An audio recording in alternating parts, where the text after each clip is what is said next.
오늘의 헤드라인 뉴스입니다. 트럼프 대통령이 한국에서 시진핑 주석을 만날 것이라고 밝히며 미중 무역 갈등을 단판지을 무대가 경주 에이펙이 될 것임을 거듭 확인했습니다. 트럼프 대통령은 고율 관세를 협상 카드로 활용해 미국의 우위를 강조했습니다. 엔비디아가 최신 AI 칩 블랙웰을 미국 애리조나 공장에서 생산하기 시작했습니다. 그동안 대만 TSMC에 의존해왔지만 이제 미국 내에서도 대량 생산이 본격화됐습니다. 경제 전문가들은 오는 23일 열리는 한국은행 금융통화위원회가 기준금리를 현 수준인 연 2.5%로 유지할 것으로 내다봤습니다. 서울 집값 상승세가 계속되는 상황에서 금리 인하에 따른 부동산 과열 자극과 원달러 환율 불안이 그 이유로 전해졌습니다. 에이펙 CEO 서밋 2025에 엔비디아 젠슨 황 CEO가 15년 만에 한국을 방문하고 손정희 소프트뱅크 회장과 오픈 AI 샘 올트먼 CEO도 참석할 전망입니다. 이들은 5천억 달러 규모의 AI 프로젝트 스타게이트 핵심 인물로 이재용, 최태원 회장 등과의 협력 논의가 주목되고 있습니다. 시청자 여러분 안녕하세요. 여러분의 성공 투자를 응원합니다. 출발 증시와이드 2부 시작합니다. 진행의 이가은입니다. 지난주 금요일 뉴욕 증시는 상승하면서 마감했습니다. 지난주 금요일 미국은 옵션 만기일이었는데요. 정규 시장 시작 전에 이미 나스닥은 1.7% 정도 하락하는 모습이 나타나기도 했습니다. 일단 10월 기준으로는 만기가 도래했던 옵션 만기가 역대 최대 규모를 기록을 하기도 했습니다. 한 3.4조 달러 정도로 추정할 수가 있는 상황이었습니다. 지수는 올랐지만 자세하게 좀 들여다보면 테마별로는 오히려 하락하는 흐름들이 조금 더 많이 있었기 때문에 함께 좀 챙겨보시면 좋겠고요. 또 주말 사이에는 트럼프 대통령이 다시 한번 한국에서 정상회담을 잘 진행하겠다라고 이야기하면서 지수가 반등에 성공하는 모습이 나타나기도 했습니다. 이번 주에는 어떻게 진행되게 될지 하나씩 챙겨보시면 좋겠습니다. 자, 그럼 먼저 저희가 준비한 코너도 하나씩 소개해드리도록 하겠습니다. 오늘 첫 번째 코너부터 함께 좀 소개를 해드릴 텐데요. 중요한 이벤트가 많이 준비되어 있는 만큼 저희 코너에서도 다양한 내용들 함께 살펴보도록 하겠습니다. 첫 번째 코너로는 오늘 일단 빅애플 스탁이 좀 준비가 되어 있는 상태입니다. 트럼프 대통령의 여러 가지 코멘트가 좀 준비가 되어 있어서 자세한 마감 상황까지 함께 체크를 좀 해보도록 하겠고요. 두 번째로는 와이드 리포트 준비되어 있습니다. SK 하이닉스가 계속해서 사상 최대 실적을 기록할 것으로 전망이 좀 되고 있는 상태입니다. 자세한 내용들 잠시 후에 함께 지켜보시죠. 자, 그럼 출발 증시와이드 2부 본격적으로 시작해 보도록 하겠습니다.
네, 본격적인 실적 시즌이 시작되면서 챙겨볼 것이 더 많아졌습니다. 테슬라 같은 경우에는 이번 주 M7 중에서 가장 먼저 실적 스타트를 끊을 것으로 예상되고 있고요. 월 말이긴 합니다만 한국의 젠슨왕 CEO 방한 이슈도 있으니까 함께 챙겨보도록 하겠습니다. 다양한 이야기 나눠보겠고요. 오늘 도움 말씀에는 서울경제TV 윤경철 본부장 자리해 주셨습니다. 본부장님 어서 오세요. 네, 안녕하십니까.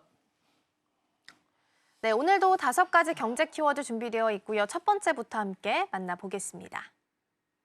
네, 오늘의 첫 번째 키워드입니다. 트럼프가 물러섰다입니다. 주말 사이에도 트럼프 대통령은 다양한 코멘트를 내놨습니다. 그중에서도 이제 미중과 관련된 무역 갈등 코멘트가 있었고 그래도 잘 해결하겠다라는 듯한 뉘앙스가 풍겼습니다. 특히나 157%의 관세를 중국도 원하지 않을 것이다라고 이야기했고 100%가 넘는 관세를 오랫동안 유지하는 것은 불가능하다라고 스스로 판단을 좀 내리기도 했는데요. 자세한 내용 먼저 짚어보겠습니다.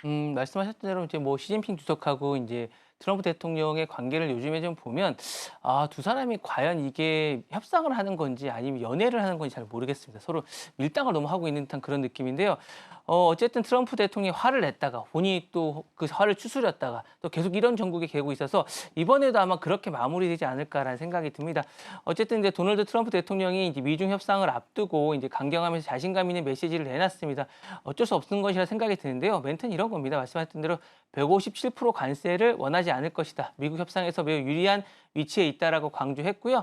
이와 함께 이제 젤렌스키 우크라이나 대통령과의 대화를 끝난 다음에 이런 얘기를 했습니다. 대통령이 미중 협상에 관련돼서 질문이 나오자 단호하게, 이 단호한 건 잘 모르겠어요. 입장이 바뀐 건데 이게 단호한 건지 잘 모르겠는데 어쨌든 이런 부분인데 생각보다 히토류에 대한 아킬레스건이 좀 센 게 아닌가라는 생각이 좀 들어요. 그래서 이 발언은 이제 최근에 중국이 히토류 수출 통제를 강화한 데 따른 건데 중국의 입장을 바꾸지 않으면 요구 부분을 하겠다라고 했는데 이 부분도 우리만 원하지 않는 게 아니라 중국도 원하지 않을 것이라 얘기하면서 서로가 이 부분에 대해서 협상의 여지를 남겨둔 게 아닌가라는 생각이 듭니다. 그래서 그리고 이제 가장 중요한 건 자신도 알고 있다는 거죠. 이런 지속 고율 관세가 지속 가능하지 않다는 걸 알고 있기 때문에 이 부분이 상당히 좋지 않을까라는 생각이 들고 이 부분에 이제 양면 전략을 하고 있는데 본인은 강경 발언을 하고 그다음에 이제 뒤에는 협상을 하게 하는 그런 전략을 계속 쓰고 있는 것 같아서 이번 주에도 어쨌든 말레이시아 쿠알라룸푸르에서 다시 협상단이 협상에 서게 됩니다. 그런 가운데 어쨌든 미국의 스콧 베센트 재무장관이 이제 중국 측 허리폰 부총리와 이야기를 하는데 스코트 베센트 총리는 계속 재무장관은 계속 이제 좋은 얘기만 하고 있어요. 그래서 이 부분을 바라볼 때 아마 이 부분이 협상의 여지를 남겨두고 협상 쪽으로 가는 방향으로 다만 중간에 표를 의식해서 그리고 이제 국내 정세를 의식해서 강경 발언을 계속 하겠지만 이 부분은 결론적으로 에이펙 정상회담에서는 좀 좋은 쪽으로 가지 않을까라는 생각이 듭니다. 네, 미중 무역 갈등과 관련해서 트럼프 대통령의 코멘트 하나에 따라서 지수도 흔들리고 또 다시 반등을 시연하는 모습이 나타납니다. 일단 지난 주말 사이에는 반등을 좀 시연을 했죠. 그래도 완화적인 스탠스가 좀 나오게 되면서 다소 좀 지수는 반등에 성공을 하는 모습이었는데요. 에이펙 정상회담 전까지는 이러한 내용들이 계속 나오면서 우위를 서로 점하고자 하는 듯한 움직임이 나타나지 않을까 예상이 좀 되고 있습니다. 만약에 미중 무역 협상이 좀 실패할 경우에는 세계 시장에서는 어떤 영향을 주게 될까요? 뭐 그거에 앞서서 이제 여러분들 생각하셔야 될 게 요즘에 미국의 뉴욕 증시는 사실은 트럼프가 주도합니다. 몇 달 전에는 아마 이제 머스크가 주도했다면 지금은 아마 그때도 생각해 보시면 트럼프가 주도했다고 생각하시면 될 것 같아요. 그러니까 트럼프 말 한마디에 정말로 뛰고 널뛰고 떨어지고 계속 그러는 것들이 계속되고 있는데 아마 이번에 그것도 아마 트럼프 대통령의 영향이 큽니다. 그래서 이게 자체가 아마 현실적으로 이제 급등할 가능성은 없는데 만약이라고 또 얘기를 하기 때문에 한다 그러면 기본적으로 이제 원자재 가격이나 물류 가격이 급등할 수밖에 없을 거고요. 이게 이어지면 전기차나 반도체나 첨단 산업의 생산이 차질이니까 석유라고 보시니까 이가은 아나운서는 지금 이 시대 이거 잘 못할 석유 파동 잘 모르시죠? 네. 근데 이게 석유가 만약에 이제 나라에 오지 않으면 석유가 어떻게 되느냐랑 비슷한 게 아마 생기지 않을까. 그러니까 자동차가 못 굴러가는 거와 마찬가지로 아예 이번에는 자동차나 반도체가 못 만들어지는 겁니다. 그래서 이 부분에 생산에 차질이 있을 수밖에 없고 아마 우리가 이제 70년대, 80년대 오일세 파동을 겪은 거와 마찬가지로 이번에는 아마 이 히토류 파동을 겪게 되지 않을까. 그러니까 우리가 이제 얼마 전에 기억이 나시는지 모르는 요소수 파동 있었지 않습니까? 그거하고 비슷한 파동이 일어나지 않을까라는 생각이 듭니다. 그래서 히토류가 어쨌든 상당히 광범위하게 쓰이는 소재이기 때문에 공급이 막히게 되면 사막 전체의 어떤 속도가 늦춰지고 이게 이게 단순히 이렇게 좋게 얘기할 게 아니에요. 정말 파동이 나고 난리가 날 겁니다. 그래서 아마 지금 트럼프 정권이 상당히 타격을 입게 되지 않을까. 오히려 자신이 했던 거에 부메랑이 돼서 타격이 입게 될 것 같고요. 전반적으로 달러 강세와 위안화 약세가 동시에 심화될 수 있다는 측근도 그런 것도 나올 수 있기 때문에 향후에 어쨌든 상당히 많은 파동이 있을 수 있기 때문에 양국 다 그걸 원하지 않기 때문에 아마 거기까지는 가지 않겠지만 이런 다양한 어쨌든 부작용이 생긴다라고 말씀드리고 싶습니다. 네, 그렇죠. 관세 협상과 관련된 내용들이 계속 좀 보도가 되고 있는 상황이고 추가적으로 우리도 관세 협상이 좀 진행이 되고 있는 상황이긴 합니다. 이러한 내용들이 과연 글로벌 경제 시장에서는 어떤 영향을 주게 될지도 나오는 대로 함께 체크해 드리도록 하겠습니다. 첫 번째 마무리하고요. 두 번째로 넘어가 보도록 하겠습니다. 네, 오늘의 두 번째 키워드입니다. 노 킹스 데이이고요. 도널드 트럼프 대통령의 국정 운영 방식을 반대하는 사람들이 모여서 노 킹스 시위가 열렸다고 합니다. 지난 주말 사이에 미국 전역에서 진행이 된 상태인데요. 일단 이미 셧다운이 좀 보름 넘게 지속이 되고 있는 상황 속에서 이러한 시위가 열렸기 때문에 더욱더 주목받고 있습니다. 어떤 내용일지 먼저 살펴볼까요? 지난주 현지 시간은 토요일 날 열린 겁니다. 이제 2,600여 개 도시에서 경찰 추산으로 500만 명 정도가 참석했다고 합니다. 엄청나게 많이 하고 약간 축제 이게 약간 시위가 우리나라와 약간 스타일은 좀 다르더라고요. 이렇게 약간 가장 무도회 같은 약간 이런 느낌으로 계속 하고 있는데 어쨌든 그렇게 진행이 됐었는데 이제 국민은 그러니까 노킹이라는 게 왕은 없다는 거예요. 트럼프 대통령이 지금 왕처럼 행동하고 있기 때문에 이 부분에 대해서 아마 비판한 게 아닌가라는 생각이 들고 권력은 국민에게 있다. 시민들이 외친 구호가 이거고요. 노킹이라고 계속 외쳤습니다. 미국엔 왕이 없다. 민주주의 사회다라고 하고 있고 지금 이제 트럼프 대통령이 하고 있는 것들이 민주주의의 근간을 되묻는 목소리가 계속 나오고 있기 때문에 사실 이 부분에서 다시 한 번 더 얘기를 한 게 아닌가라는 생각이 듭니다. 그래서 동시다발적으로 열렸다는 게 좀 의미가 있을 것 같고요. 참가 인원도 뭐 엄청나다고 제가 말씀드렸는데 이게 각 도시마다 계속 기사가 올라오더라고요. 지난주에 보니까 뭐 LA, 뉴욕, 시카고 쭉 올라오고 있는데 참가자들이 이제 노란색 옷거나 리본을 착용하면서 그리고 이제 그 자유의 여신상 모자도 쓰고 있고 아니면 트럼프 패러디도 있더라고요. 그래서 이런 부분에 상당히 아마 의미가 있지 않을까라는 생각이 들고 대통령은 국민의 머리 위에 있는 게 아니라 국민의 일꾼이라고 이야기하면서 공통된 메시지를 계속 던졌습니다. 그래서 상당히 좀 트럼프 대통령이 충격을 받지 않았을까라는 생각이 드는데 구체적으로 많은 멘트는 하지 않았습니다. 그래서 이 부분에 대해서 트럼프 행정부에 최근에 이제 일고 있는 강경 이민 정책. 그러니까 어쨌든 많은 노동자들이 지금 이민의 불법 어쩔 수 없이 여러 가지 체류를 하고 있는데 이 부분에서 자신들의 생계가 위협받고 있다는 부분이 이제 불안하고요. 그다음에 도시 내에 무엇보다 군대를 투입한 경우가 없었거든요. 그래서 연방군을 투입을 해서 그걸 제재를 하고 있다는 거. 그리고 이제 2주 넘게 어쨌든 연방의 셧다운 사태가 제일 중요한 것 같습니다. 이게 지금 돌아가지가 않아요. 뭐 어쨌든 어떤 식으로 나오냐면 요세미티 공원이라고 있습니다. 미국에. 이 공원이 18일째 공무원 없이 잘 돌아가고 있다라고 이제 기사가 나올 정도로 이게 지금 이슈가 되고 있는데 어쨌든 정부의 셧다운 사태가 직접적인 촉발이 되고 있으면서 이러다 보니까 정부의 많은 부분이 지금 구멍이 나고 있는 상태라 이 부분에 대해서 어쨌든 폭넓은 연대와 조직력을 좀 보인 게 특징이라 할 수 있을 것 같고요.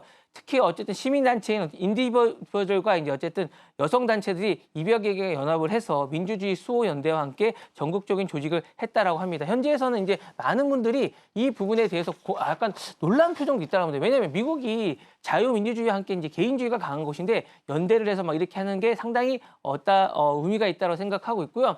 특히 뉴욕 타임스퀘어에서는 No one above the wall, 법 위에는 아무도 없다라고 이야기를 하고 있습니다. 그 일부 주에서는 주 방위군이 대치를 했지만 그렇게 대치 상태가 서로 충돌한 사태는 없었다고 합니다. 그래서 이 부분이 어쨌든 비폭력으로 이루어지면서 서로가 이제 잘 이루어졌다라고 합니다. 다만 미국 정부에 대해서 지금 트럼프 정부에 대해서 한 행동에 대해서 상당수의 국민들이 불만을 갖고 있다라고 말씀드리고 싶습니다. 네, 일단 성난 시민들이 노 킹스 데이 시위를 열고 있는 상황입니다. 미국의 2,600여 개 도시에서 진행이 됐다고 하고요. 트럼프 대통령의 일방적이고 강압적인 국정 운영에 대해서 반대하는 시위로 판단할 수 있겠습니다. 이에 대해서 트럼프 대통령은 또 SNS에 이들을 조롱하는 영상을 올리기도 해서 논란이 좀 일기도 했습니다. 일단 트럼프 대통령의 지지율이나 중간 선거 구도에 있어서는 어떤 변화가 예상되고 있을까요? 당연히 하락을 하겠죠. 지금 최근에 만족을 못하고 있는 것 같아요. 트럼프 대통령의 지지율은 완만한 하락세를 보이고 있습니다. 최근 이제 갤럽 조사를 따르면 트럼프 대통령의 국정 지지율은 이전에 46%에서 42%로 4포인트 이제 하락을 했습니다. 중도층과 여성 유권자들이 특히 왜냐하면 이게 지금 남성 우월주의가 너무 강하기 때문에 여성들을 너무 싫어합니다. 그래서 예전에는 미국이 많은 여성들이 가서 살기 좋은 나라였습니다. 왜냐하면 한국이나 다른 나라에 비해서 여성을 정말로 대우를 해주고 정말 남성들이 살기 힘든 그런 나라였는데 지금은 바뀌고 있습니다. 그래서 이 부분에 대해서 아마 이탈이 두드러진다고 분석을 할 수 있을 것 같고요. 정치 전문가들은 이번 시위에 대해서 트럼프 정부의 어쨌든 권위적 통치 스타일에 대한 피로감이 점점 좀 약간 누적된 게 아닌가라는 거 보고 있고요. 단순한 항의가 아니라 이게 민주주의 원칙을 되묻는 원칙적인 얘기입니다. 그래서 사회적 운동이라 할 수 있을 것 같고 이런 흐름 속에서 중도 유권자들과 특히 여성들이 상당히 어쨌든 인구의 절반 이상이 여성인데 여성 유권자들을 너무 무시해서는 안 된다는 거죠. 그런 스타일로 사실은 지지층의 결집은 이끌 수 있겠지만 여성 유권자가 광범위한 어떤 중도층은 상당히 반감과 피로감을 느끼고 있기 때문에 이런 부분에 어쨌든 영향을 미치고 있고요. 내년 중간 선거에는 당연히 영향을 미칠 거라고 봅니다. 그래서 지금 하는 것 중에 하나가 선거구를 조정하려고 합니다. 그리고 기본적으로 그 지역에 있었던 좋은 이벤트죠. 이제 월드컵이라든가 그러니까 민주당 강세 지역에 열리는 월드컵 대회 같은 걸 취소하는 말도 안 되는 일을 지금 계속하고 있는데 어쨌든 그런 시도를 계속하고 있습니다. 그래서 본인도 알고 있어요. 그래서 이 부분이 아마 변화가 있지 않을까라는 생각이 들고 그리고 이제 이 부분이 어쨌든 올해 연말까지는 서로가 이제 강대강으로 갈 수는 있겠지만 내년에 가면 조금 바뀔 수 있다는 거죠. 그러니까 트럼프 대통령이 이건 바뀔 수밖에 없다는 생각이 들고 이번 시위를 계기로 어쨌든 무당파와 중도층의 어쨌든 유권자들 그리고 여성 유권자들 겨냥한 재편이 본격화되지 않을까라는 생각이 듭니다. 네, 노킹스데이 관련한 시위 내용까지 함께 좀 살펴봤고요. 당연히 또 중간 선거를 앞두고 있는 상황 속에서 지지율 하락을 걱정해야 될 수도 있다라는 말씀도 같이 주셨습니다. 자, 두 번째까지 살펴봤고요. 이어서 세 번째로 넘어가 보겠습니다. 네, 오늘의 세 번째 키워드입니다. 머스크 보상안 제동이고요. 세계 최대 의결권 자문사인 기관 주주 서비스라고 부르죠. ISS가 테슬라 주주들을 대상으로 해서 이 머스크 CEO의 그 보상안 패키지랑 관련해서 반대할 것을 권고를 했다고 합니다. 그렇게 본다면 지금 2년 연속 같은 의견을 제시를 하고 있는 것으로 확인되고 있는데요. 어떤 내용인지 먼저 자세하게 확인해 보겠습니다.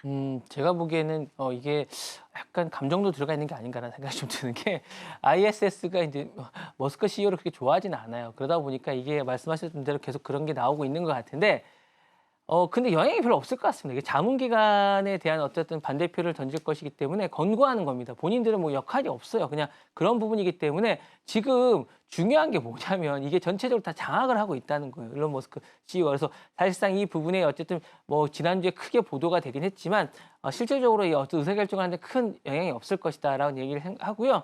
어쨌든 일론 머스크가 없는 테슬라는 생각할 수가 없기 때문에 이 부분에 대해서 얼마나 영향력이 있을지는 모르겠습니다. 다만 참고는 좀 해본다. 많은 사람들이 이 부분이 그렇게 합리적이라고 생각하지는 않는다라고 생각하는데 지금 테슬라가 지금까지 끌어온 걸 좀 보면 이게 합리적으로 끌어왔느냐.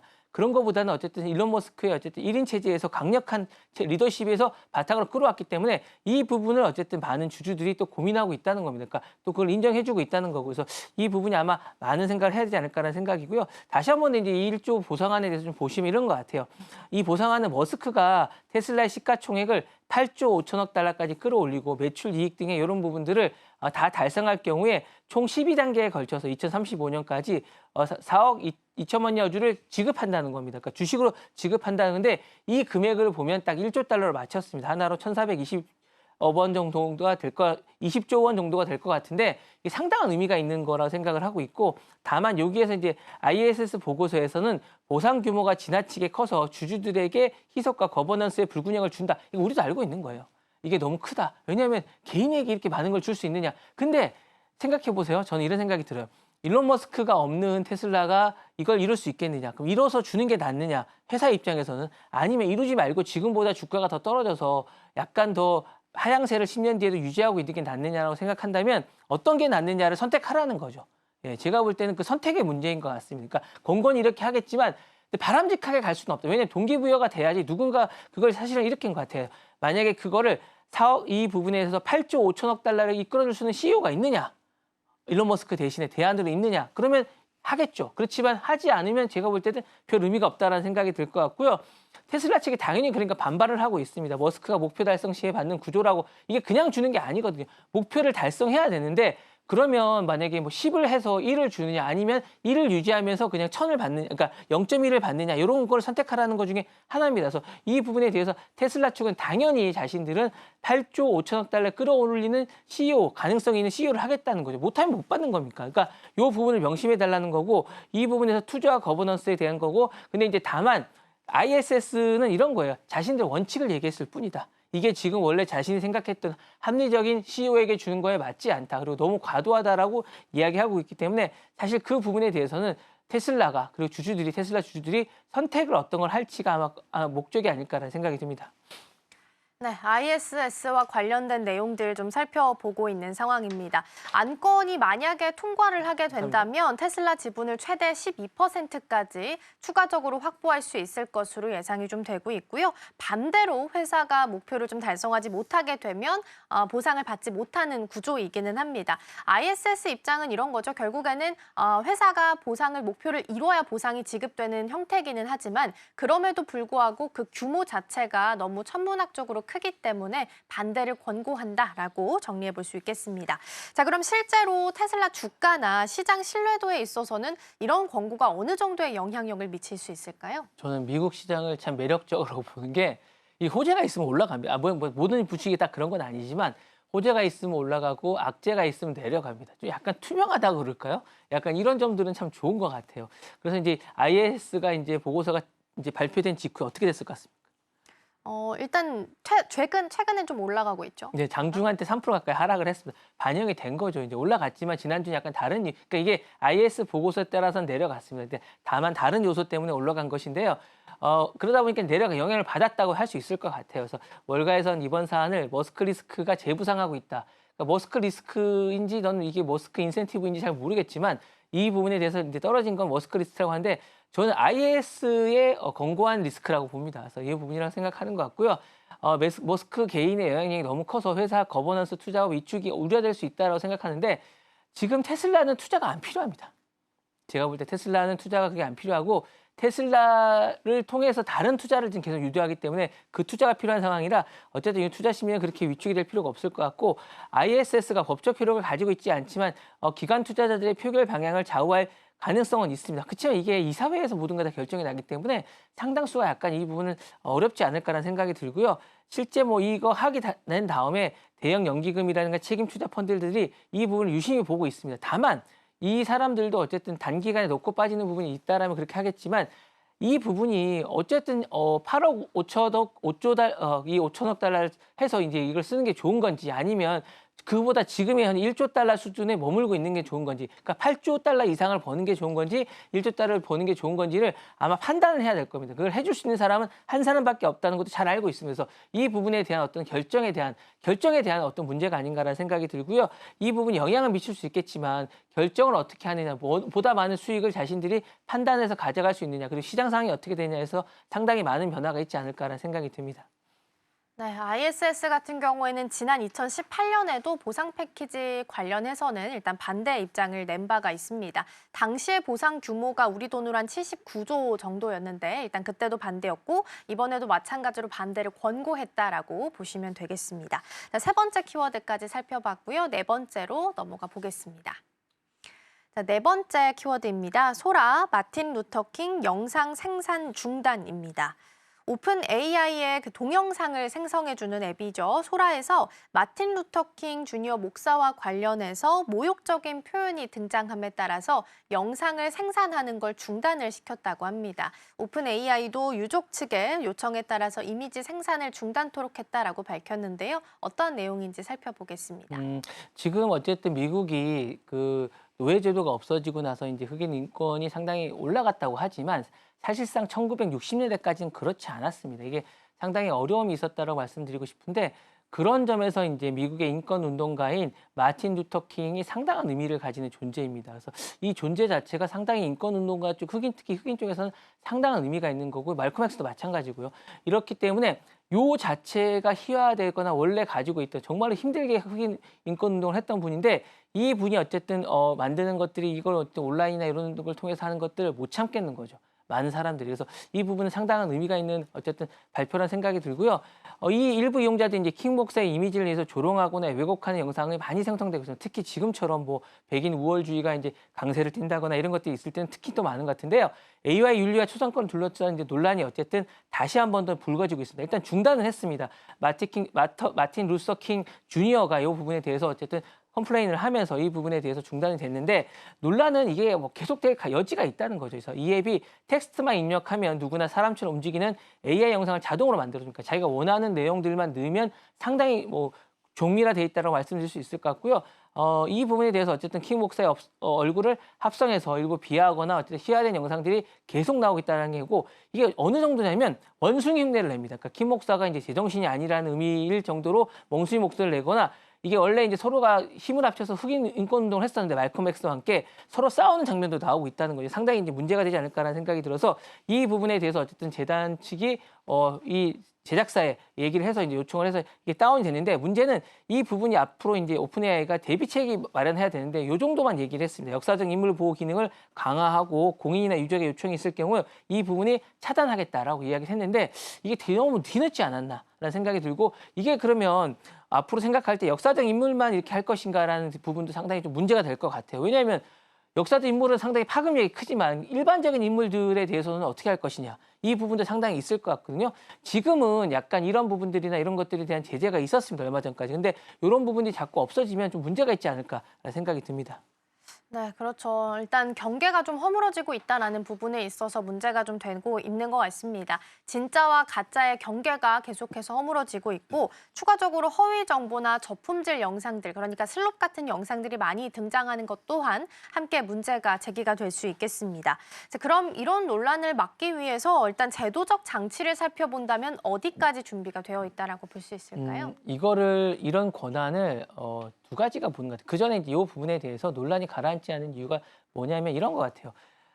AI 생성의 본질은 창작의 자유인데 지금 창작의 자유를 맞는 게 맞느냐. 왜냐하면 이게 원숭이 흉내나 이런 것들을 패러디라고 얘기하는 사람들도 있거든요. 그래서 이 부분이 기업이 인물의 차단권을 주는 것에 대해서 표현의 자유를 그러니까 우리가 표현하는 것들을 기업이 왜 막느냐는 거죠. 이게 창작의 자유를 막는 거라고 생각을 하는데 또 다른 사안에 대해서는 이제 AI가 인간의 복제를 하고 유통할 수 있는 시대에 초상권이 이제 인간의 존엄의 문제인데 이 인간의 존엄의 문제는 창작의 자유와는 또 다른 문제라는 거여서 이 부분은 법에서 좀 따져야 되지 않을까라는 생각도 좀 듭니다. 그래서 이 부분이 어쨌든 상당히 의미가 있다는 생각이 들고 AI 전반에 이제 포괄하는 법규가 아직 제정되지 않았기 때문이라고 생각을 해서 이게 법으로 따져야 될 것 같은 생각이 들고 의회에서는 지금 어떤 기술이 있냐면 생체 인칭 기술 같은 것을 제한하고 있다라고 이제 생각하고 있습니다. 광범위한 AI 어쨌든 딥페이크나 이런 것들을 통과해야 된다고 이제 이야기를 하고 있는 겁니다. 왜냐하면 아까 말씀드렸다시피 유명한 사람, 셀럽들만 인권이 있는 것이 아니라 많은 사람들이 인권이 있기 때문에 이 부분에 생체 데이터나 이런 것들을 할 때 지금 묵시적으로 이제 하고 있는데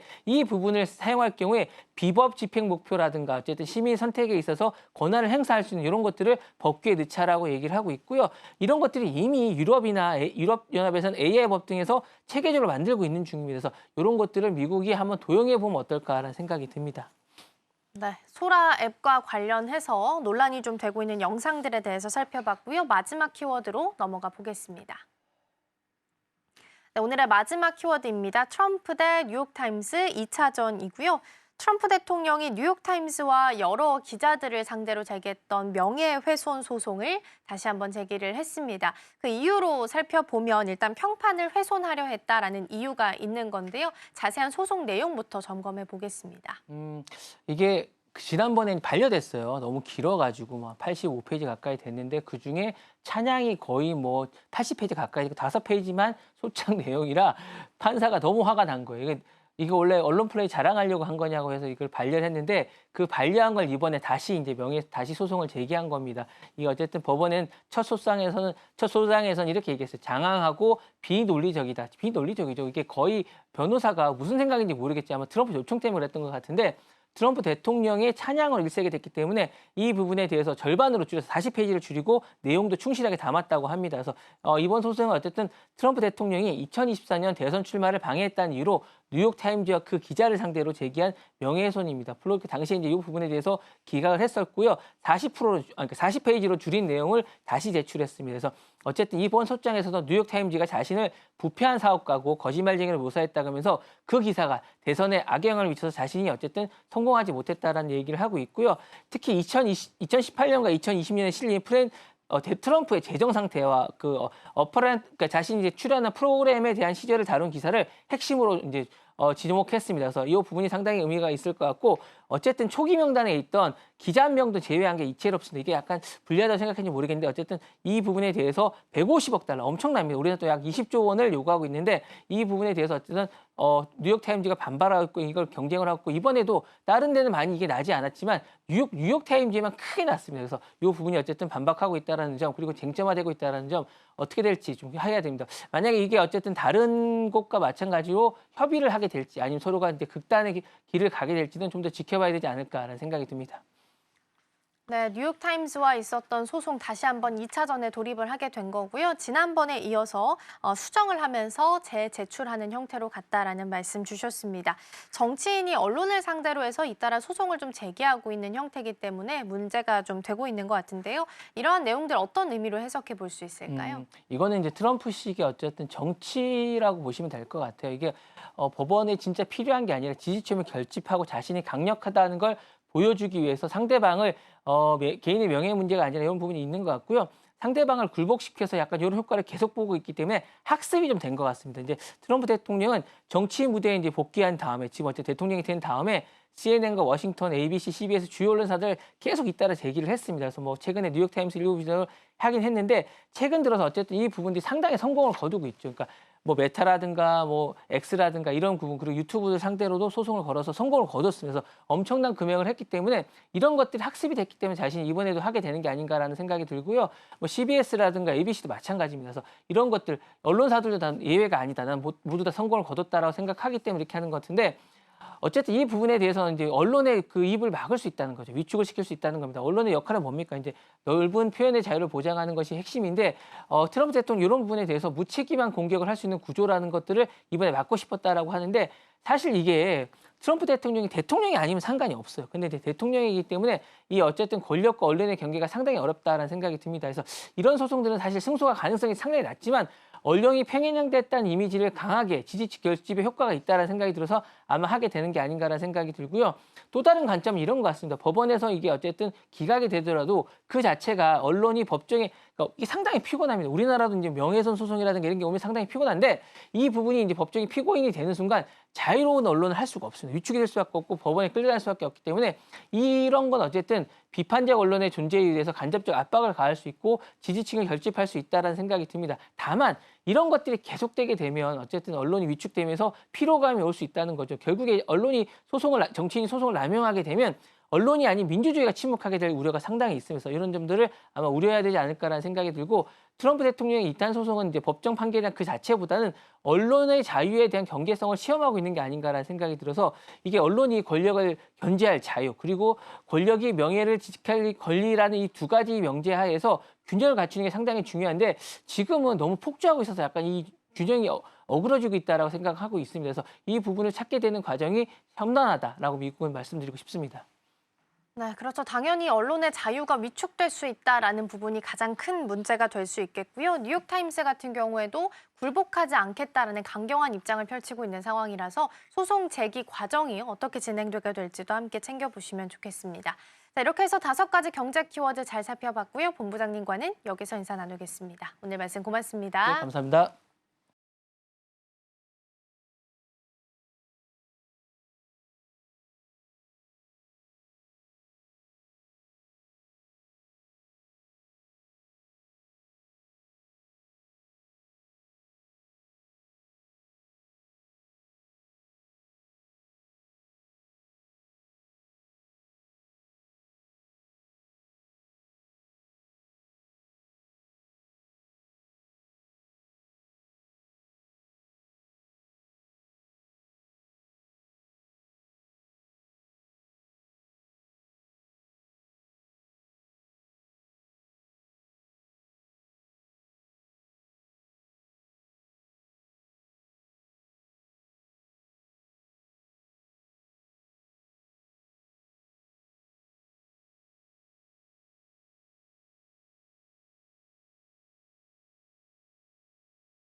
증권가들이 바라보는 종목에 대한 시선들 함께 살펴보겠습니다. 와이드 리포트 시간입니다.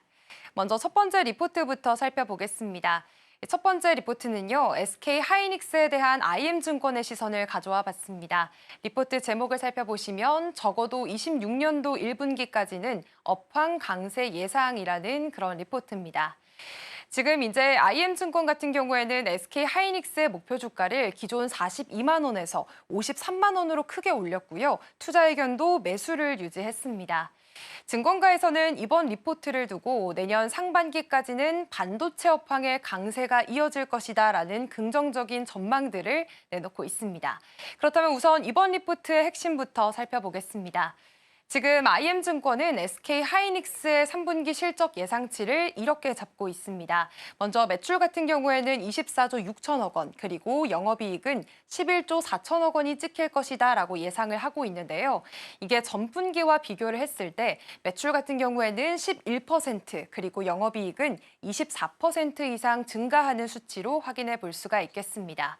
분기 기준으로 살펴본다면 창사 이래 최대 실적이 될 가능성이 크고요.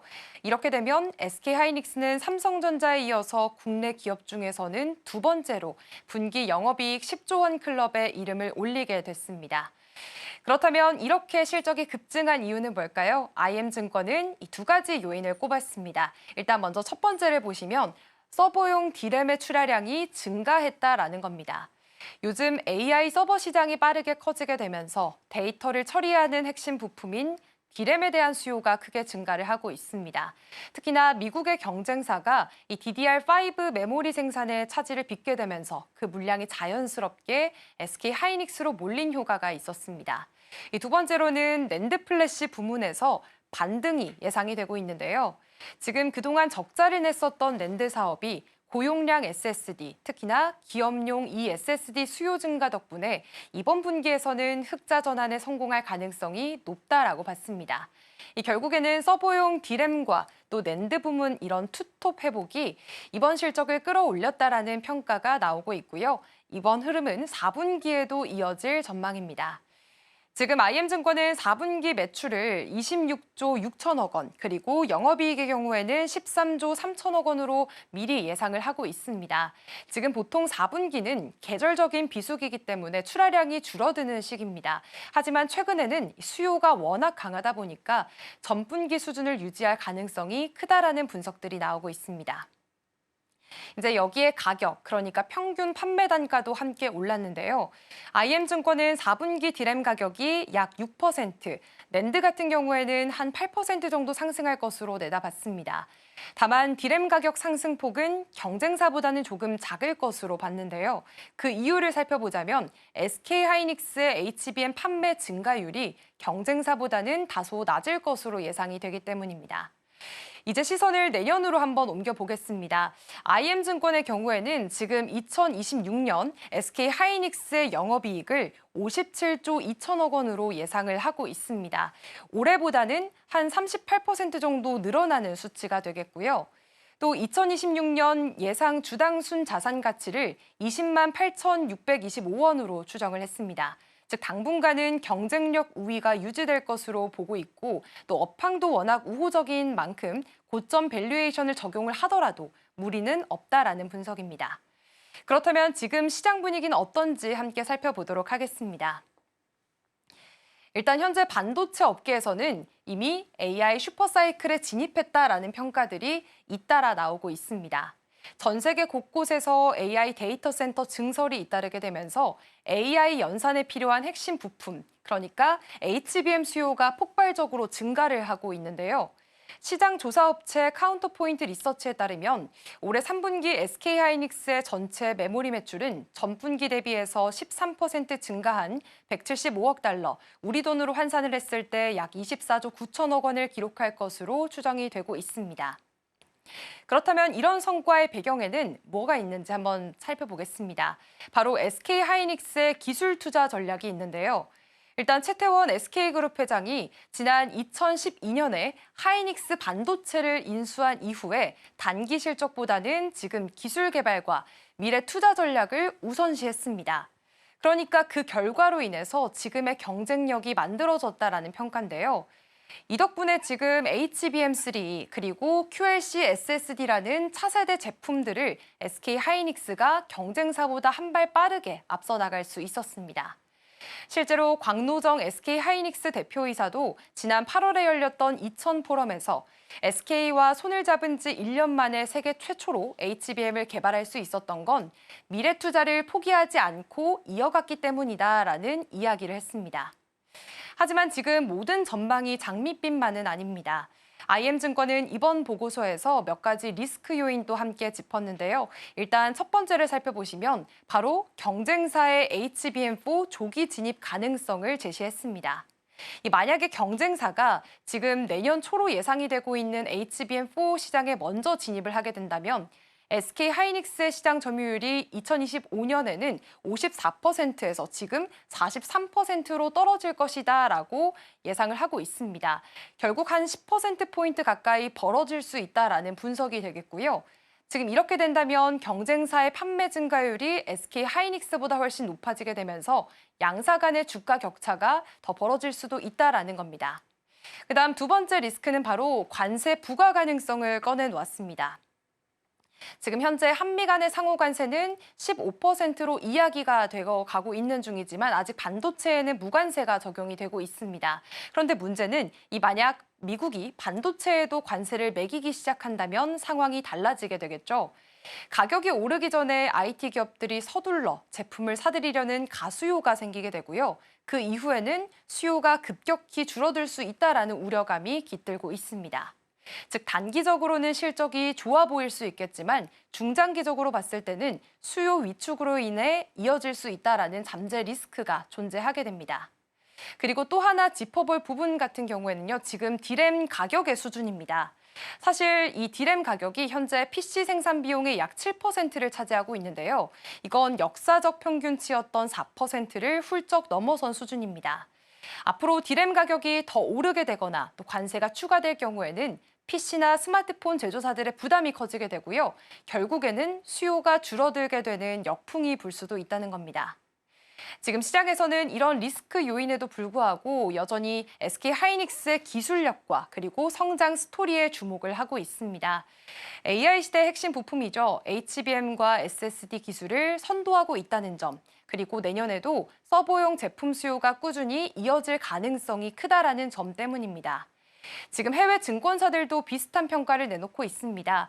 UBS와 시티증권은 AI 수요가 HBM 산업 전반에 최대 10%의 추가 성장 여력을 줄 것이라고 이야기를 하면서요. SK하이닉스의 중장기 수혜는 여전히 유효하다라고 분석을 했습니다. 지금 흥미로운 점은 홍콩 시장에서 SK 하이닉스의 주가를 2배를 추종하는 ETF가 등장했습니다. 바로 홍콩 CSOP 자산 운용이 상장한 SK 하이닉스 데일리 2배 레버리지 ETF인데요.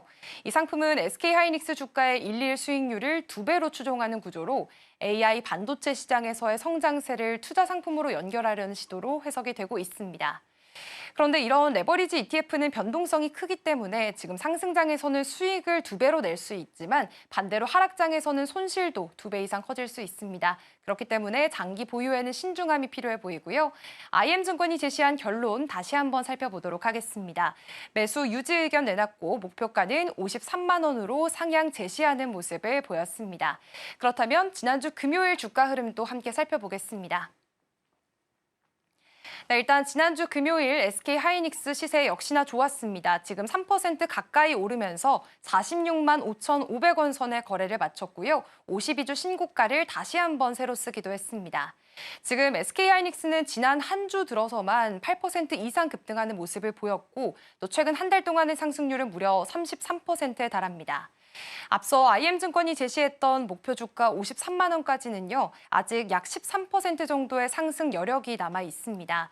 정리하자면 지금 SK하이닉스는 3분기 사상 최대 실적을 앞두고 있고 또 AI 반도체 슈퍼사이클의 중심에 서 있는 기업으로 평가를 받고 있습니다. 다만 경쟁사들의 HBM4 조기 진입 가능성과 또 미국의 반도체 관세 부과 여부 같은 변수들도 존재하니까요. 이 점도 함께 지켜보셔야 되겠습니다. 그렇다면 다음 리포트로 넘어가 보겠습니다. 이번에는 농심에 대한 교보증권의 시선을 가져와 봤습니다. 리포트 제목을 살펴보시면 8개 분기 만에 증익 전환 예상인데요. 지금 교보증권은 이번 보고서에서 농심의 목표 주가를 52만 원으로 제시했습니다. 투자 의견은 매수, 유지 의견을 내놨고요. 이 핵심 이유는 단 하나입니다. 드디어 8분기 만에 이익이 늘어날 것으로 보인다라는 점 때문인데요. 즉 농심이 이제는 본격적인 실적 회복 국면에 들어섰다라는 평가를 내놓게 됐습니다. 그렇다면 교보증권이 예상하고 있는 농심의 3분기 실적치를 보겠습니다. 일단 매출 같은 경우에는 지금 8,800억 원으로 예상을 하고 있고요. 영업이익은 476억 원이 찍힐 것으로 예상을 하고 있습니다. 전년 동기 대비해서 지금 두 수치 모두 시장 기대치를 조금 웃도는 수준이고 무엇보다 작년 같은 기간보다 영업이익은 27%가 늘게 되면서 그래도 무려 2년 만에 지금 이익이 다시 늘어날 것으로 예상이 되고 있습니다. 그 이유로는 국내에서 라면 가격 인상 효과가 본격적으로 반영이 됐고요. 스낵 매출도 꾸준히 증가세를 보였습니다. 교보증권은 이 부분을 두고 국내 가격 정상화가 드디어 실적에 반영된 시점이다라고 평가를 내렸습니다. 국내 기준으로 따지고 보면은 지금 매출이 약 6,900억 원, 영업이익은 348억 원 수준으로 추정이 되고 있습니다. 국내 라면 매출을 살펴보시면 5% 정도 오를 것으로 예상이 되고 있고요. 스낵 부문도 전년 대비해서 8% 증가가 예상이 되고 있습니다. 이렇게 실적이 개선된 이유는 크게 두 가지입니다. 일단 첫 번째로는 지난해 기저효과가 낮았다라는 점, 그리고 두 번째로는 이 라면의 가격을 인상한 이후에 수요가 빠르게 회복이 된 점입니다. 농심은 올해 초에 라면 가격을 평균 10% 안팎으로 인상을 했는데요. 사실 처음에는 이 소비가 줄지 않을까라는 우려도 있었지만 국내 시장에서 브랜드 충성도가 워낙 높다 보니까 결국에는 매출이 오히려 늘어나는 결과로 이어지게 됐습니다. 그리고 이번 실적에서 눈길을 끌었던 부분은 바로 북미 시장이었습니다. 일단 3분기 북미 매출은 전년보다 한 3% 정도 줄어들 것으로 보여지고 있습니다. 이는 7월에 단행된 10% 가격 인상 전에 재고 조정의 영향 때문이고요. 소비자 가격이 오르기 전에 유통업체들이 미리 물량을 줄여놨던 겁니다. 다만 이 가격 인상 효과는 4분기부터 본격적으로 반영될 전망입니다. 특히나 미국에서 큰 화제를 모았던 K-팝 데몬헌터스의 협업 제품이 매출 반등의 그런 주요 원인으로 꼽히고 있습니다. 9월 중순부터는 월마트와 H마트 등 주요 유통 채널 입점이 시작이 됐고요. 초도 물량만 약 500억 원 규모로 추산이 되고 있습니다. 이 물량은 내년 1분기까지 순차적으로 반영될 예정인데요. 즉 북미 시장은 3분기에 잠깐 숨고르기를 했지만 4분기부터는 캐대언 효과로 인해서 실적이 본격적으로 살아날 시점이라는 분석입니다. 이 캐대언 협업은 지금 농심 주가를 움직이는 가장 큰 모멘텀인데요. 다음 장 넘겨보도록 하겠습니다.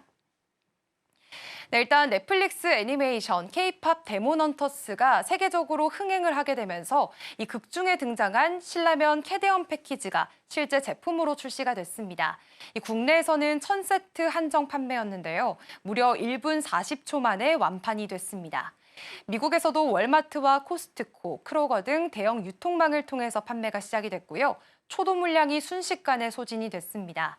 시장에서는 이번 협업을 두고 단순한 마케팅이 아니라 실제 매출로 이어진 그런 사례라고 평가를 하고 있습니다. 실제로 한국농수산식품유통공사 자료를 보면 8월 라면 수출액이 전년보다 24% 증가한 12억 2천만 달러, 그리고 9월 초 열흘 동안의 수출액만 보더라도 월 평균의 40%의 수준을 했습니다. 즉, 이 캐대언 열풍이 단순한 이벤트를 넘어서 라면 수출 확대로 이어지고 있다는 게 핵심이 되겠고요. 중국 법인 같은 경우에는 지금 간식점 중심의 오프라인 매장 확대와 또 온라인 채널 성장 덕분에 매출이 4% 늘었습니다. 일본이나 호주, 또 베트남 등의 이런 국가들도 2분기와 비슷한 수준의 견조한 흐름을 이어가고 있습니다. 다만 해외 법인 전체로 바라봤을 때 지금 신라면 투움바나 이런 캐대언 같은 글로벌 론칭 마케팅 비용들이 늘게 되면서 단기적인 비용 부담은 여전히 남아있는 상황입니다. 하지만 교보증권의 경우에는 지금 여기에 대해서 해외 거래선 재정비가 거의 마무리 단계에 들어섰고 이제부터는 미국과 유럽 시장을 중심으로 실적이 바닥을 통과할 가능성이 높다라고 분석을 했습니다. 그렇다면 다음 장 넘겨서 함께 살펴보겠습니다. 지금 농심 같은 경우에는 캐대원 협업의 이후에 라면 세계화 전략의 속도를 내고 있습니다. 지금 농심이 현재 미국 라면 시장 점유율이 21.5%로 2위를 차지하고 있는데요. 1위 같은 경우에는 일본 도요스이산으로 42.8%를 차지하고 있습니다. 그래서 지금 농심의 목표는 이렇습니다. 2030년까지 미국 라면 시장 1위를 달성하겠다라는 목표를 가지고 있습니다. 이것을 위해서 지금 부산에 수출 전용 공장을 짓고 있고요. 그리고 유럽 판매법인을 설립하고 있습니다.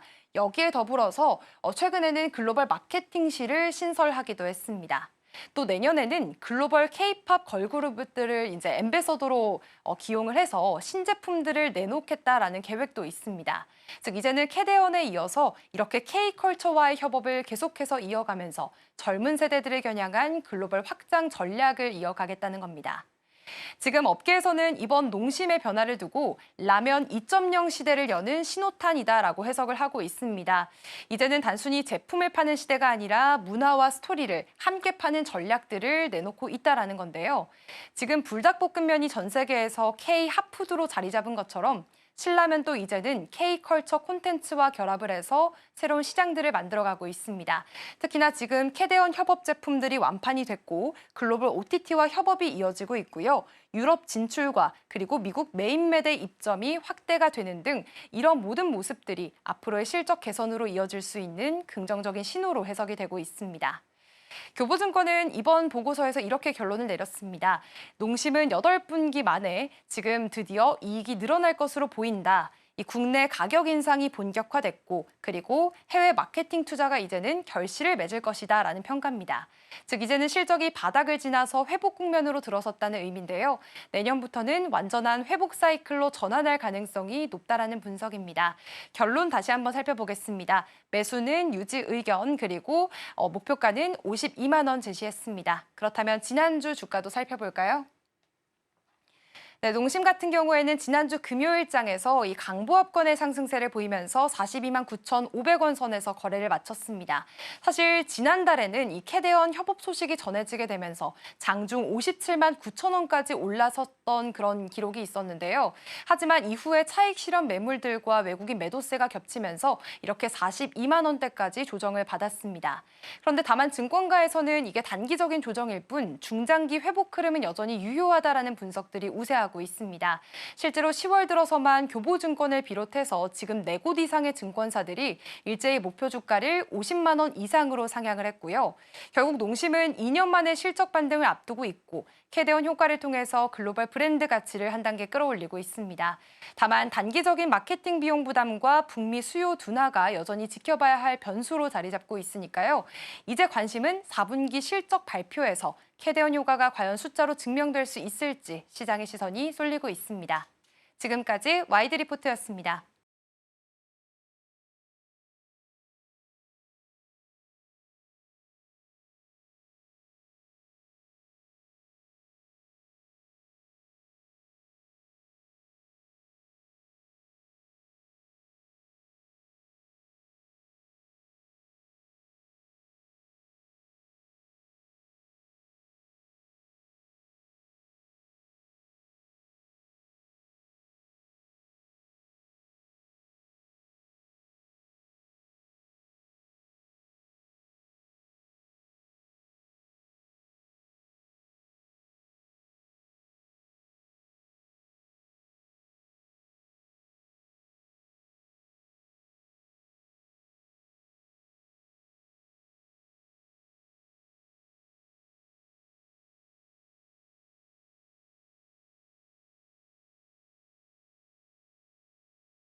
네, 개장까지 7분 남은 시점 스탁포인트 시작하겠습니다. SCTV 황민혁 전문가와 함께합니다. 어서 오십시오. 네, 안녕하십니까. 네, 일단 간밤 뉴욕 증시 지난주 금요일에 뉴욕 증시는 3대 지수 상승으로 마감을 했습니다. 여러 가지 불안정성에 있는 장세가 요즘 펼쳐지고 있죠. 일단은 지금 중국과를 상대로 해서 무역 갈등이 계속해서 이뤄지고 있는데 그래도 완화가 될 것이다라는 기대감도 같이 있는 것으로 보이고요. 지역 은행에 대한 부실 문제가 계속 불거졌었는데요. 이런 우려가 과거의 SVB 사태보다는 좀 나아질 수 있을 것이다. 우려감이 좀 잠재워진 것으로 보입니다. 이로 인해서 투자 심리가 다시금 좀 회복이 됐고요. 3대 지수 상승으로 마감했다라는 점까지 함께 체크해드리겠습니다. 그렇다면 오늘 우리 국내 증시 분위기도 함께 전략 세워봐야겠죠. 일단 지난주 금요일에 코스피가 또다시 사상 최고가로 마감을 했습니다. 이 신고가 부근에서 계속해서 좀 불안정성의 장세가 이어지고 있는 요즘이지만 그래도 반도체 그리고 대형주 위주로는 계속 좋은 랠리가 펼쳐지고 있다라는 점까지 함께 참고를 해보시면 좋겠습니다.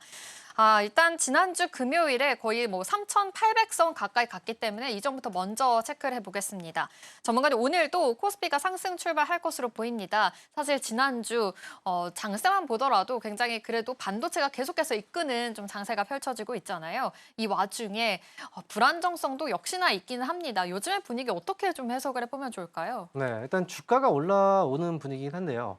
워낙에 이제 장중에 변동성도 크고, 그리고 또 이 종목들마다 어떤 종목은 올라가지만 또 떨어지는 종목들이 여전히 많아요. 네. 그래서 많은 분들이 이제 시장에서 이 흐름을 잘 못 따라가겠다라고 말씀하시는 분들이 많은데, 실제로 지금 이제 시장의 분위기가 주가는 올라가지만 이제 종목들이 올라가는 분위기는 아닙니다.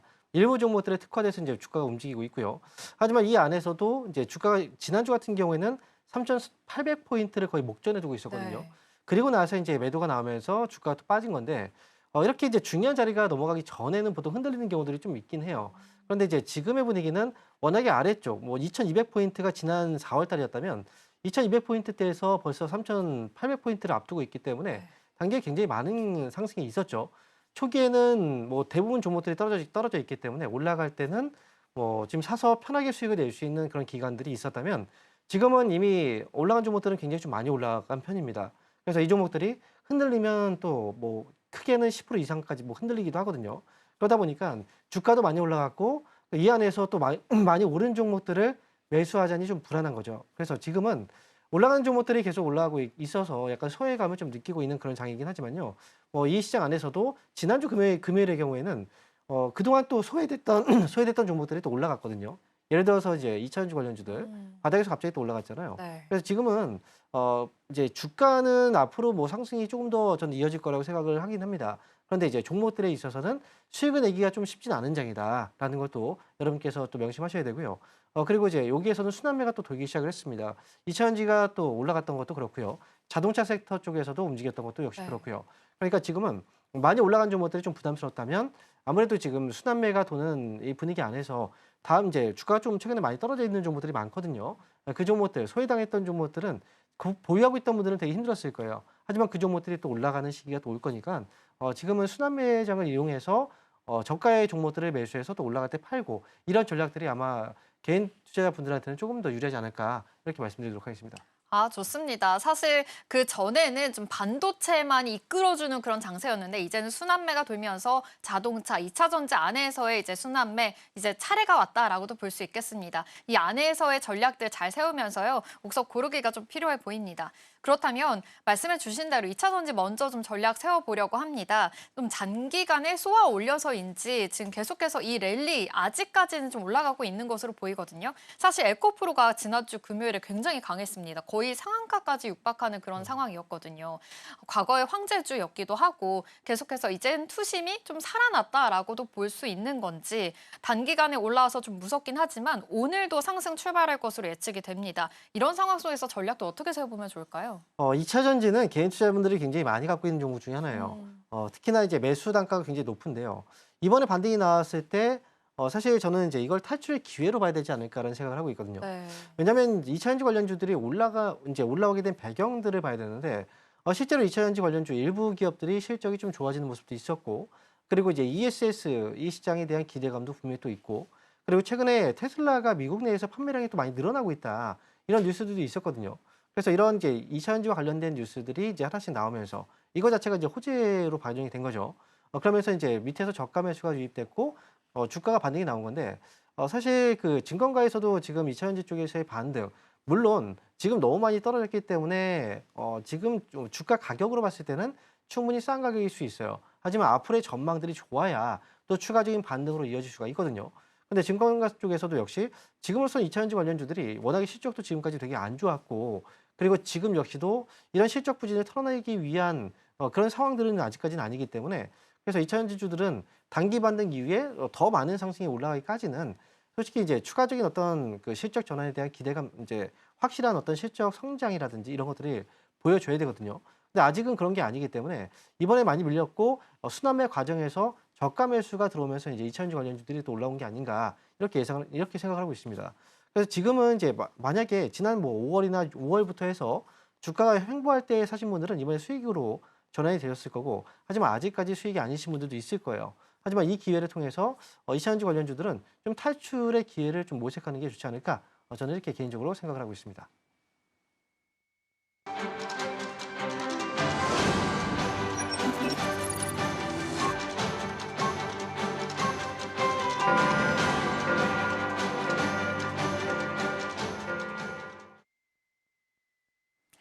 (10월 20일) 월요일입니다. 우리 시장 어떻게 출발할지 하나씩 짚어보도록 하겠습니다. 일단 지난주 금요일 뉴욕 증시는 3대 지수 상승으로 마감을 했죠.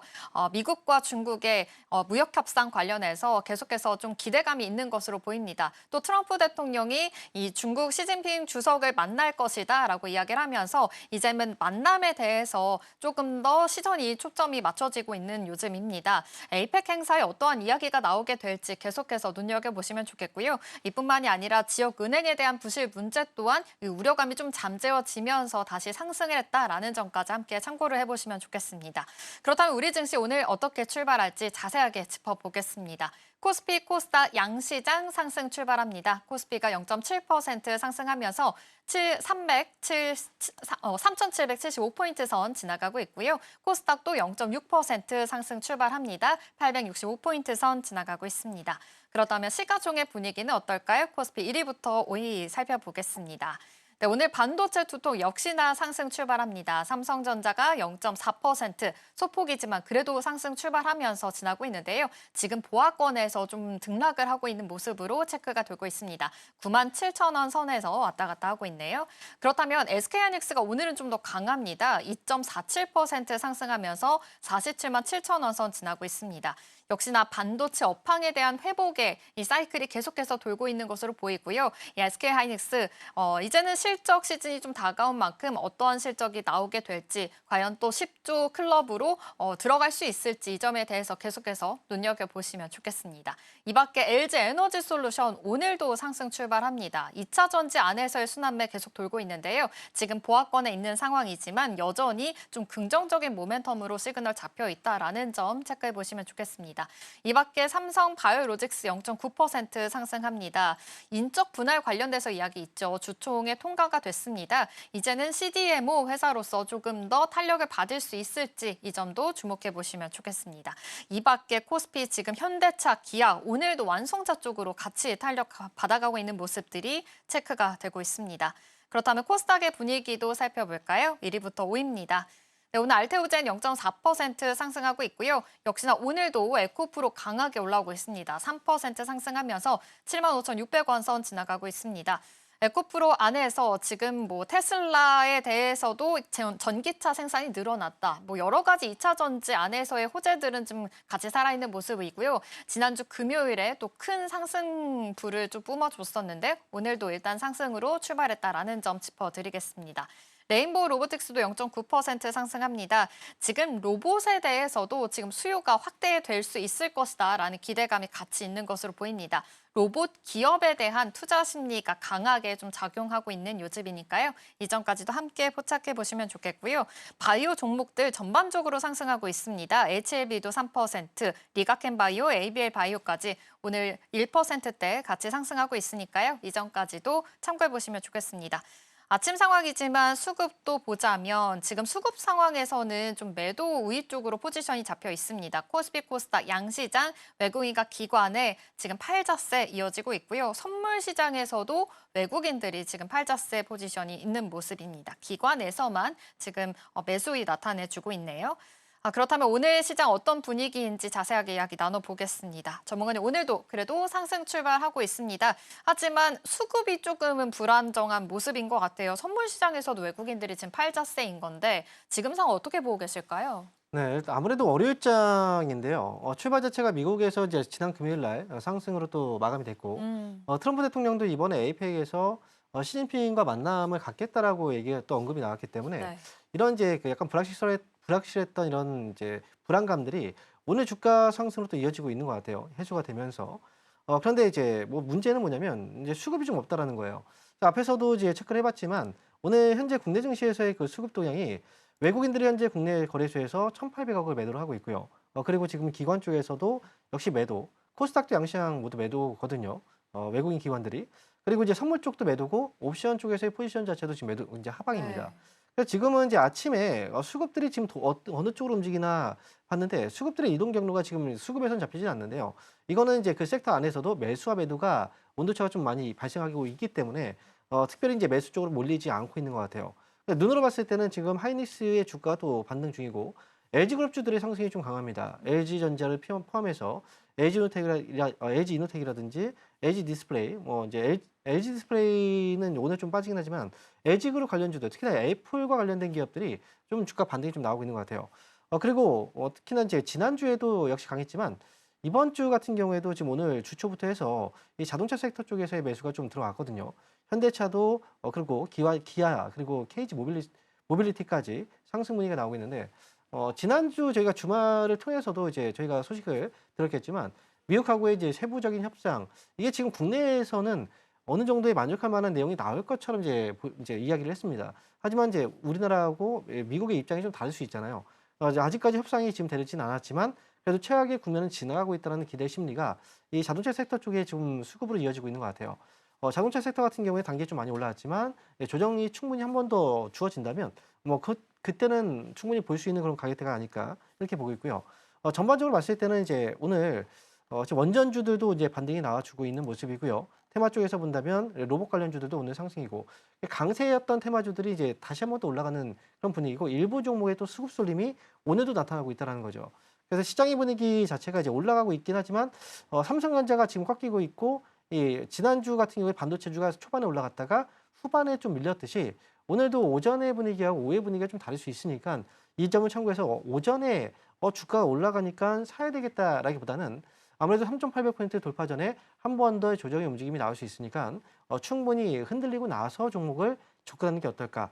그리고 만약에 오늘 주가가 올라가고 있다면 흔들림이 또 있을 수 있으니까 오전에 보통 팔고 나서 오후에 떨어지면 다시 사도 되거든요, 사실은. 이런 전략들이 써도 되니까 오전에는 이 매도의 기회를 좀 보시고 오후장에서는 좀 매수의 기회로 활용하는 게 어떨까 이렇게 말씀드리겠습니다.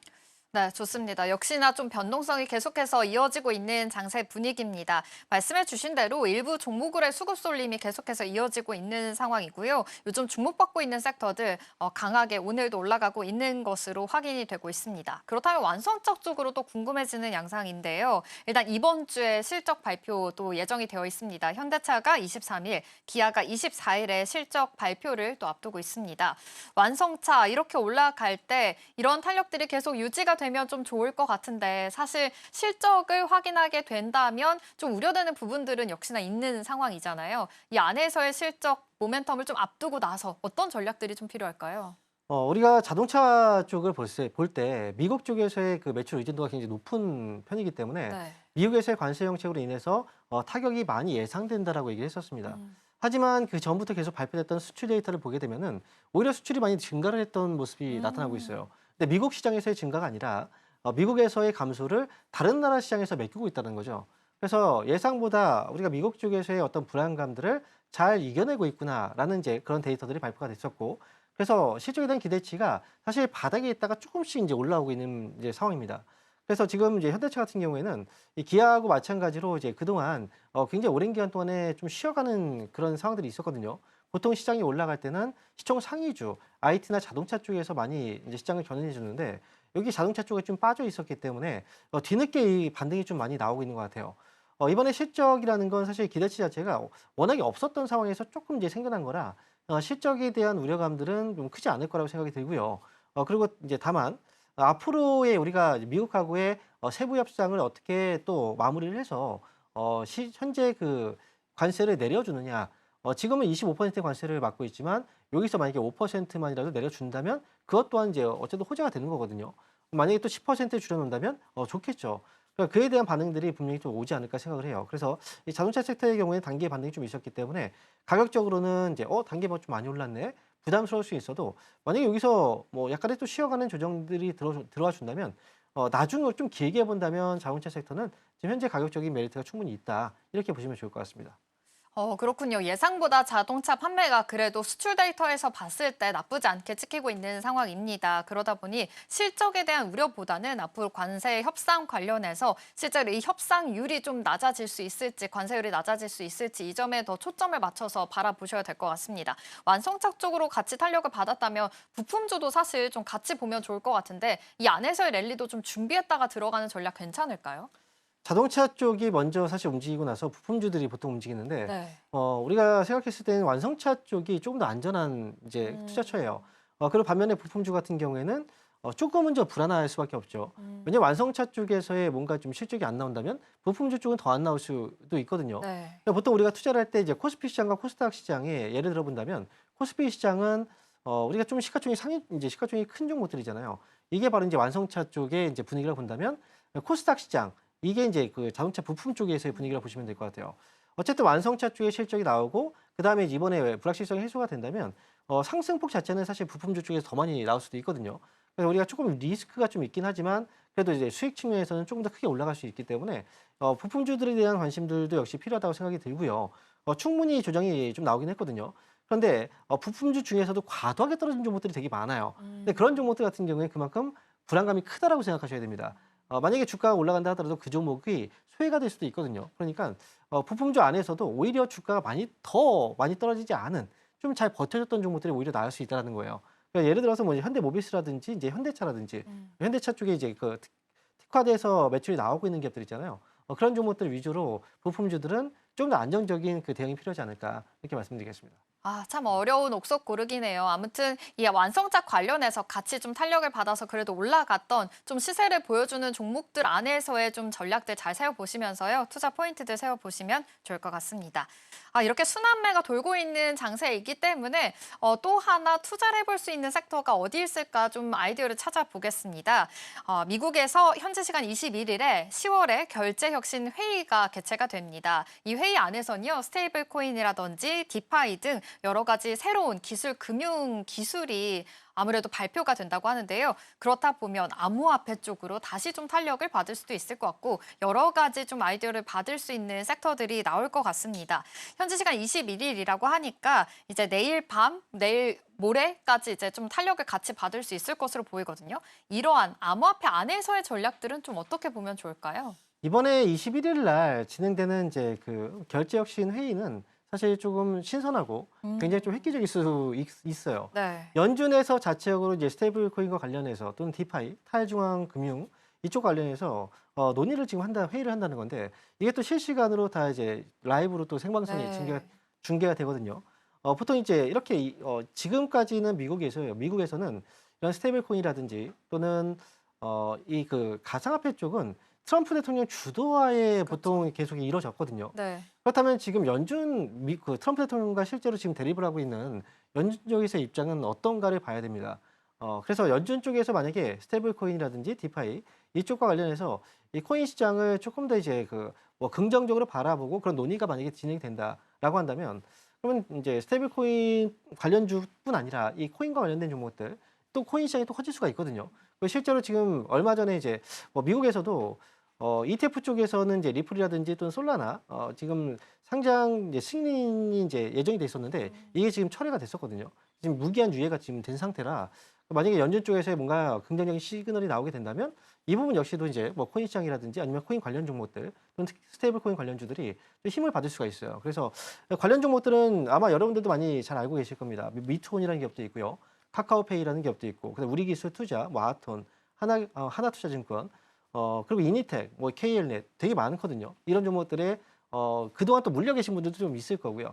만약에 이번에 21일 날 현지 시간에서 이 긍정적인 논의가 났을 경우에는 주가의 반등이 또 예상이 될 수 있고요. 그리고 기대감으로 또 선반영돼서 올라갈 수도 있거든요. 이 기회를 통해서 뭐 잘 빠져나오는 전략들을 필요하지 않을까 이렇게 말씀드리겠습니다. 아, 그렇군요. 이렇게 좀 탄력을 받았을 때 오히려 좀 현금화할 수 있는 전략이 또 될 수가 있게 될 것으로 보입니다. 일단 트럼프 대통령이 암호화폐 이제는 받아들일 때다 이렇게 우호적인 메시지를 계속해서 내놓고 있는 만큼 이 안에서의 순환매 잘 눈여겨보시면 좋겠습니다.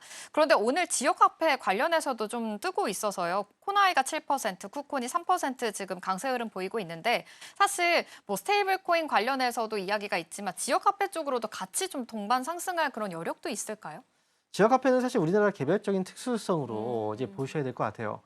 그래서 관련 종목들 같은 경우에는 소비 쿠폰을 발행을 했을 때 사실 이제 그 기대감으로 주가가 또 올라왔었고요. 네. 이번 같은 경우에도 사실 이제 뭐 다르진 않다라고 생각을 해요. 1차 소비 쿠폰 발행과 함께 2차 또 지원금까지 이번에 나왔고 실제로 이게 성과로 이어지고 있긴 하거든요. 그만큼 소비가 많이 발생을 하고 있고 그래서 이제 이와 관련된 종목들은 이제 그 성과가 잘 나오고 그다음에 그 성과에 대한 평가들이 좋을 때 관련 종목들이 또 기대감으로 올라갈 수 있고 또 정책에 대한 추가 정책에 대한 기대감이라든지 이런 것들로 인해서 움직일 수 있거든요. 결국은 이제 이런 이제 소비 쿠폰 관련된 이런 이제 그 종목들의 경우에는 뭐 지역화폐 관련주들은 아무래도 지금 테마성으로 지금 정책에 대한 테마성으로 네. 움직이는 경우들이 많기 때문에 단발성인 어떤 움직임으로 좀 보는 게 어떨까 저는 그렇게 보도록 하겠습니다. 네, 좋습니다. 또 코인이나 뭐 화폐 관련돼서 정책에 대한 이슈가 있을 때마다 이렇게 상승하는 랠리 펼쳐지고 있으니까요. 이 점 뉴스들 계속해서 팔로우 하시면서 투자 포인트들 잘 세워보시면 좋을 것 같습니다. 스타 포인트 여기서 마치도록 하겠습니다. SCB 황민혁 전문가와 함께했습니다. 고맙습니다. 네, 감사합니다.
네, 계속해서 캐스팅 콜로 이어가 보도록 하겠습니다. 오늘 도움 말씀에는 기업공시연구소 변영인 대표 자리해 주셨습니다. 대표님 어서 오세요. 네, 반갑습니다.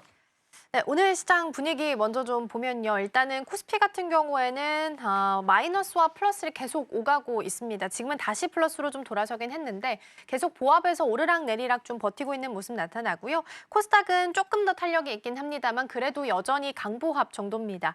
외국인과 기관이 현 선물에서 지금 모두 다 빼고 있는 것으로 확인이 좀 되고 있어서 일단 시작은 좀 주춤하는 모양새긴 한데 전반적인 해석은 좀 어떻게 붙여볼 수 있을까요? 네, 지난주 미국의 경우에도 미국과 중국의 무역 갈등이 다시 좀 완화되는 분위기가 좀 형성이 좀 됐고 여기에 대해서 미국의 이 지방은행에 관련된 리스크 여파 이 부분도 좀 완충작용 안에서에 대한 일단 리스크가 2023년도의 실리콘밸리 은행 사태와는 좀 다른 결을 좀 보여준다는 어떤 우려감들이 좀 크게 좀 완화됐던 측면들 기술적으로 좀 반등을 좀 이끌어냈는데 오늘 시장의 시초 흐름들은 국내 증시가 오히려 이 코스피 야간 선물 지수가 0.8% 정도 상승했음에도 불구하고 오늘 본장에서 일부 차익 매물이 좀 출회되는 모습을 좀 이어가고 있지 않나라고 판단이 좀 되고 있습니다. 대체적으로 지금 시장의 흐름들을 좀 보면 일단 뭐 지난주에 어떤 상승세가 비교적 견조했던 흐름들과 좀 대비했을 때 오늘 시초의 흐름들은 일부 차익 매물을 좀 소화하는 건전한 조정이 좀 이어지고 있다라고 좀 판단되고 있는데 일단 프리마켓 시장에서 반도체 섹터가 좀 더 강한 흐름들을 보여줬던 것과 좀 대비되게 지금 본장에서는 상승폭을 좀 반납하는 흐름들 특히나 삼성전자가 마이너스 1%로 하락 전환 좀 됐고요. SK하이닉스도 3%에서 4% 정도 상승했던 분들을 현재는 이제 보합권까지 다 반납을 한 그런 모습을 좀 보이고 있지 않나 판단되고 있습니다. 일단 지난주 금요일에 마이크론 사태가 일단 시장의 어떤 이 수급 경기 심리를 좀 더 다시 한번 부각시키는 계기가 좀 되지 않나라고 보고 있는데 그때 내용을 보면 중국의 마이크론 사업 부분, 마이크론의 전체 중국 시장에 대한 철수 이런 부분들은 일단 미국과 중국의 무역 분쟁으로 인해서 갑자기 좀 부각된 이슈가 아니라 이미 2022년도부터 이 마이크론이 중국에 공급하고 있는 이 반도체 칩에 대한 구매가 좀 다소 좀 제한됐던 점들. 그래서 서서히 해당되는 어떤 매출 포지션에 대한 비중을 굉장히 좀 크게 줄였다는 점. 그리고 현재 중국에서 생산되고 있는 이 반도체 칩의 경우에는 고대역 칩보다는 레거시향 칩이었던 점을 좀 감안했을 때 점진적인 어떤 철수 계획들이 좀 현실화가 좀 됐던 부분들을 확대 해석할 필요는 좀 없지 않을까. 다만 전체적인 어떤 시장 심리 형성들은 앞으로 중국이 반도체에 관련된 굴기, 그래서 이 부분들이 점진적으로 SK하이닉스 또는 삼성전자도 사실 중국의 어떤 이 구매 제한 조치들이 현실화가 좀 될 때 장기적 관점에서에 대한 어떤 성장성들을 좀 제한시킬 수도 있지 않을까. 그런 우려감들이 전체적인 어떤 수급 심리를 좀 위축시키는 계기가 좀 되지 않았나라 좀 판단되고 있는데 아직까지는 사실 전체적인 어떤 이 메모리 반도체 시장에 관련된 수요를 좀 감안할 때 이런 어떤 우려감들을 과도하게 해석할 필요는 좀 없지 않을까라고 좀 판단되고 있습니다. 현재 상승 종목의 수가 코스피 기준에서는 하락 종목 수가 좀 많은데 코스닥의 경우에는 선별적으로 하락 종목 수가 좀 감소하는 흐름들 좀 보여주고 있고요. 중요한 부분들은 증시의 딱금이 80조 원대를 좀 돌파했던 사상 최고가를 좀 경신했던 지난주 흐름과 좀 대비돼서 최근에 소폭 좀 감소하는 흐름들을 좀 보여주고 있지만 감소했다는 게 대기 자금이 좀 감소했다라기보다는 거래 대금이 그만큼 좀 증가한 점을 좀 감안해 보면 증시의 우호적인 여건들은 재차 좀 이어지고 있지 않나라고 좀 판단해 보겠습니다. 네, 일단은 이 정도면 뭐 건강한 조정으로 좀 볼 수 있겠죠. 너무 쉼없이 좀 달려온 감이 없지 않아 있기 때문에 오늘은 하락 종목 수가 코스피도 그렇고 코스닥도 그렇고 좀 더 많긴 한데 뭐 그렇다고 해서 또 월등히 많다라고 표현하기는 좀 어려울 것 같고요. 선물 쪽에서 본다 하더라도 외국인 투자자를 빼고는 개인과 기관 쪽에서 그리고 금투 쪽에서는 좀 들어오고 있으니까 이 부분도 함께 수급상으로는 일단 종가까지는 좀 지켜보시면 좋지 않을까 싶습니다. 자, 그럼 이어서 오늘 외국인과 기관 쪽에서 어떤 종목을 담아가고 있는지 순매수 상위 리스트 확인해 보겠습니다. 외국인 쪽에서 먼저 보면 삼성전자가 1등으로 이름을 올리고 있는데요. 약간 시선이 좀 엇갈리는 것 같습니다. 순매도로 외국인 쪽에서 보면 다시 또 SK하이닉스가 1위를 차지를 하고 있습니다. 그런데 반대로 기관 쪽에서는 SK하이닉스 물량을 좀 받아가고 있는 상황이죠. 지금 보면 기관 순매도는 반대로 삼성전자가 1위를 차지하고 있어서 이 두 거물 쪽에서 양쪽에서 시선이 좀 약간 엇갈리게 나오고 있다는 부분 함께 챙겨보셔야 될 것 같고요. 그리고 같이 들어가 있는 종목으로 보면 LG화학이랑 한국전력이 확인되고 있습니다. 특히나 한국전력은 삼성전자랑 SK하이닉스를 제외하고는 외국인들이 또 많이 산 종목으로 3위로 또 이름을 올리고 있다고도 합니다. 그리고 2차 전지 관련주들이 살짝 좀 이름을 보이고 있어서 이 관련된 테마는 뒤에서 좀 짚어보도록 하겠고요. 반도체 잠깐 보고 가겠습니다. 앞서 말씀 주신 것처럼 삼성전자는 10만 전자의 참 벽이 높은 것 같아요. 오늘도 한 1%가량 고꾸라지면서 움직임 나타나고요. SK하이닉스는 젠스당 CEO의 방한 이슈가 있어서인지 오늘은 좀 올라갑니다. 근데 상승분을 좀 많이 줄였어요. 강보합 정도 지키고 있는 상황입니다. 일단 반도체 투톱을 놓고 봤을 때 쉬지 않고 올라가니까 어느 정도 불안한 감도 좀 있었을 겁니다. 그리고 증권가의 목표치 나왔던 그 부근까지도 어느 정도 투톱이 좀 올라온 상태거든요. 그래서 지금 구간에서는 상승분을 좀 줄이고 있고 삼성전자 또 마이너스권으로 들어와 있는 상황이다 보니까 쉬어갈 가능성도 염두를 하고 전략을 좀 세워야 될까요? 네, 반도체 섹터의 경우에는 재차 좀 강조를 좀 드리고 있는 현재에 대한 고점에 대한 두려움을 좀 갖기보다는 일단 쉬어가는 구간에 공교롭게 좀 매수의 기회가 좀 되지 않았나. 우리가 지난주 한 최근 2주간에 대한 거래 동향들 좀 보면 네. 삼성전자의 경우에는 하루 정도 조정이 나면 4거래일 좀 반등을 했습니다. 다시금 또 하루 쉬어가면 2거래일 내지는 뭐 3거래일 정도 다시금 재차 상승하는 좀 모습을 좀 보였기 때문에 네. 오늘 전체적인 어떤 흐름들을 좀 감안해 보면 일단 역사적인 신고가를 좀 경신하고 난 이후에 차익 매물이 좀 출회되는 것들은 어찌 보면 좀 당연한 수준이 좀 되지 않나. 그렇죠. 다만 우리가 좀 기대 요인들을 좀 감안해 보면 일시적인 3분기 실적에 대한 호조보다는 4분기 실적 기대 요인들 그리고 특히나 내년도에 반도체 슈퍼사이클에 관련된 기대 요인들이 아직은 좀 유효하기 때문에 특히나 이번 주에 뭐 일정들이 좀 남아 있죠. 에이펙 CEO 서밋 행사가 좀 있고요. SK하이닉스의 잠정 실적 발표 그리고 그 다음에 좀 이어지고 있는 삼성전자 이제 확정 실적 발표 좀 앞두고 있는데 그러니까 실적이 관련된 기대치가 좀 높아졌고 해당되는 부분들이 좀 주가에 좀 선반영됐지만 이전에도 제가 좀 말씀드렸던 것처럼 실적 발표에 대한 내용이 좀 중요한 것이 아니라 확정 실적 발표에서 다음에 어떤 메시지를 좀 낼 것인가. 그래서 증설 투자에 관련된 규모들을 어떻게 좀 가져갈 수 있고 현재 반도체, 메모리 반도체에 대한 이 재고 소진율들이 좀 빠르게 좀 이루어지고 있기 때문에 내년도 상반기에 현실화될 수 있는 메모리 반도체의 COTG를 어떻게 좀 대응할 수 있고 이 부분은 수익성 부분들을 얼마만큼 더 최적화시킬 수 있는 전략을 구체화할 수 있는가 이게 좀 중요할 것 같습니다. 여기도 해서 뭐 HBM에 관련된 경쟁력 부분들, 그다음에 파운드리 부분에 대한 점유율이 상향될 수 있는 기대 요인들이 좀 있기 때문에 슈퍼사이클 기조 안에서 삼성전자가 영업이익 10조 원대를 좀 회복했기 때문에 앞으로 여기서 얼마만큼 더 증인 모멘텀을 좀 보여줄 수 있는지 이 부분은 컨퍼런스 콜에서에 관련된 전략을 통해서 우리가 확인해 볼 수 있겠다라고 좀 판단되고 있고 SK하이닉스의 경우에는 일단 고대역 반도체 부분들에 대한 어떤 시장 점유율을 아직까지 좀 크게 좀 형성하고 있는 부분들 그다음에 SK하이닉스에 관한 점유율 부분은 크게 좀 우려하시는 부분들보다는 단가의 어떤 메리트 관점들을 좀 감안해 보면 이번 실적의 추정치가 10조 원을 크게 좀 상회할 수도 있다. 그래서 사상 최고 영업이익을 좀 기록할 수 있다는 관점에서 보면 반도체 섹터의 경우는 뭐 내러티브가 아직까지는 우수하지 않을까라고 좀 판단하고 있습니다. 맞아요. 내년이 더 좋을 거라는 얘기도 나오죠. 내년 기준으로 봤을 때 뭐 분기마다 20조 원 이야기들도 좀 나오고 있는 상황이다 보니까 고점이라기보다는 일단 차익은 좀 어느 정도 실현하면서 숨고르기 구간이 좀 나올 수 있다라는 측면에서 말씀을 좀 주신 것 같습니다. 같이 담아가는 종목 중에 LG화학이 좀 눈에 띄어서 살펴보겠습니다. 지난주 금요일도 마찬가지로 같이 담아가는 것으로 확인이 좀 됐었거든요. 물론 LG 엔솔을 제외하고 보면 뭐 실적이 엄청 개선되는 것도 아닐 거고 특히나 석화 쪽을 본다고 하더라도 최근 뭐 매크로적인 상황이 우호적으로 흘러가는 것도 아니고 뭐 구조 조정을 제외하고서는요. 근데 그렇게 보면 금요일장도 강했고 오늘도 추가적인 상승을 좀 이어가는 부분에 대해서 이 상승의 의미를 우리가 어떻게 좀 해석을 해봐야 될까요? 네, 일단 뭐 중국에 관련된 공급망 재편 이슈가 가장 큰 영향이 좀 되지 않을까. 그래서 사실적인 어떤 전기차 캐즘 여파가 좀 지속됐기 때문에 실적인 기대치가 좀 낮아진 것이 맞는데 그렇죠. 이번에 LG에너지솔루션 실적 발표 통해서 우리가 확인됐던 부분들은 그래도 전기차 캐즘에도 불구하고 ESS 부분이라든가 원통형 배터리 같은 다른 부분에 대한 이 수익성 방어를 좀 통해서 상당한 이익 개선을 했다라는 것들이 입증이 됐고 이 부분은 이번에 소재사들에 대한 이 부분적인 이익 개선에 대한 기대감들도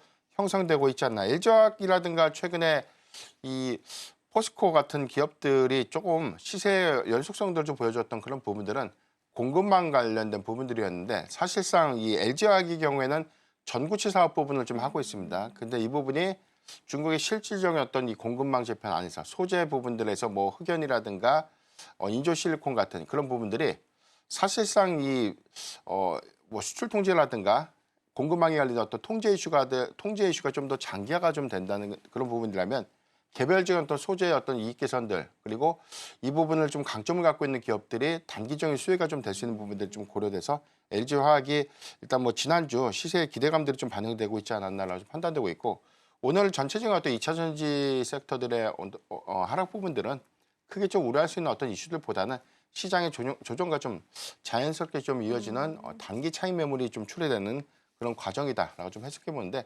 일단 중국이 배터리 셀 그리고 배터리에 관련된 부가 소재들에 관련돼서 공급망에 관련된 어떤 수출 통제를 좀 본격화했다는 관점을 우리가 좀 해석해 보면 향후에 공급망을 우리나라도 재편해 나가면서 중국을 좀 상대로 하지 않는 뭐 그 이후에 뭐 미국이라든가 유럽 같은 국가들의 오히려 좀 수혜가 될 수 있는 측면들을 좀 고려해 보면 이런 부분들이 중장기 충분한 좀 기대 요인들도 될 수가 있지 않을까 판단되고 있습니다. 네, 일단은 LG화학과 관련된 내용까지 짚어봤습니다. 근데 또 이야기하는 와중에 LG화학에 또 변화가 있기도 하네요. 지금 보니까 다시 좀 하락으로 돌아선 것으로 확인이 좀 되고 있고요. 잠시 플러스권에 머물다가 지금 약보합으로 돌아선 상황입니다. 근데 오랜만에 수급을 좀 열어보니까 외국인 쪽에서도 연이어서 좀 들어오고 있는 모습이 확인되고 있기 때문에 다시 한번 좀 체크해 보시면 좋겠습니다. 자, 그럼 이어서 오늘 올라오고 있는 테마도 함께 짚어보도록 하겠습니다.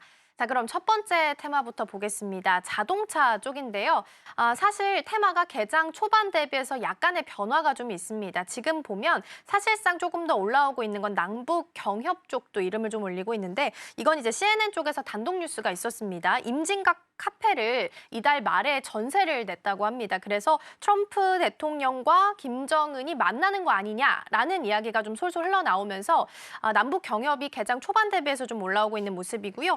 해저 터널은 좀 내려가 있긴 한데 이 또한 개장 초에는 좀 강했습니다. 트럼프와 푸틴 터널 건설한다라는 이야기가 주말 사이에 있어서인지 함께 좀 영향을 받은 것 같고요. 자동차는 오름세를 좀 시연을 했다가 지금은 다시 좀 내려온 것으로 보입니다. 특히나 현대차 같은 경우에는 윗꼬리가 굉장히 길게 달리면서 지금 약보합 정도고요. 기아도 마찬가지로 약보합으로 흘러가면서 개장 초반 대비해서는 살짝 분위기가 좀 달라진 모습입니다. 전략 챙겨보겠고요. 두 번째 열어보겠습니다.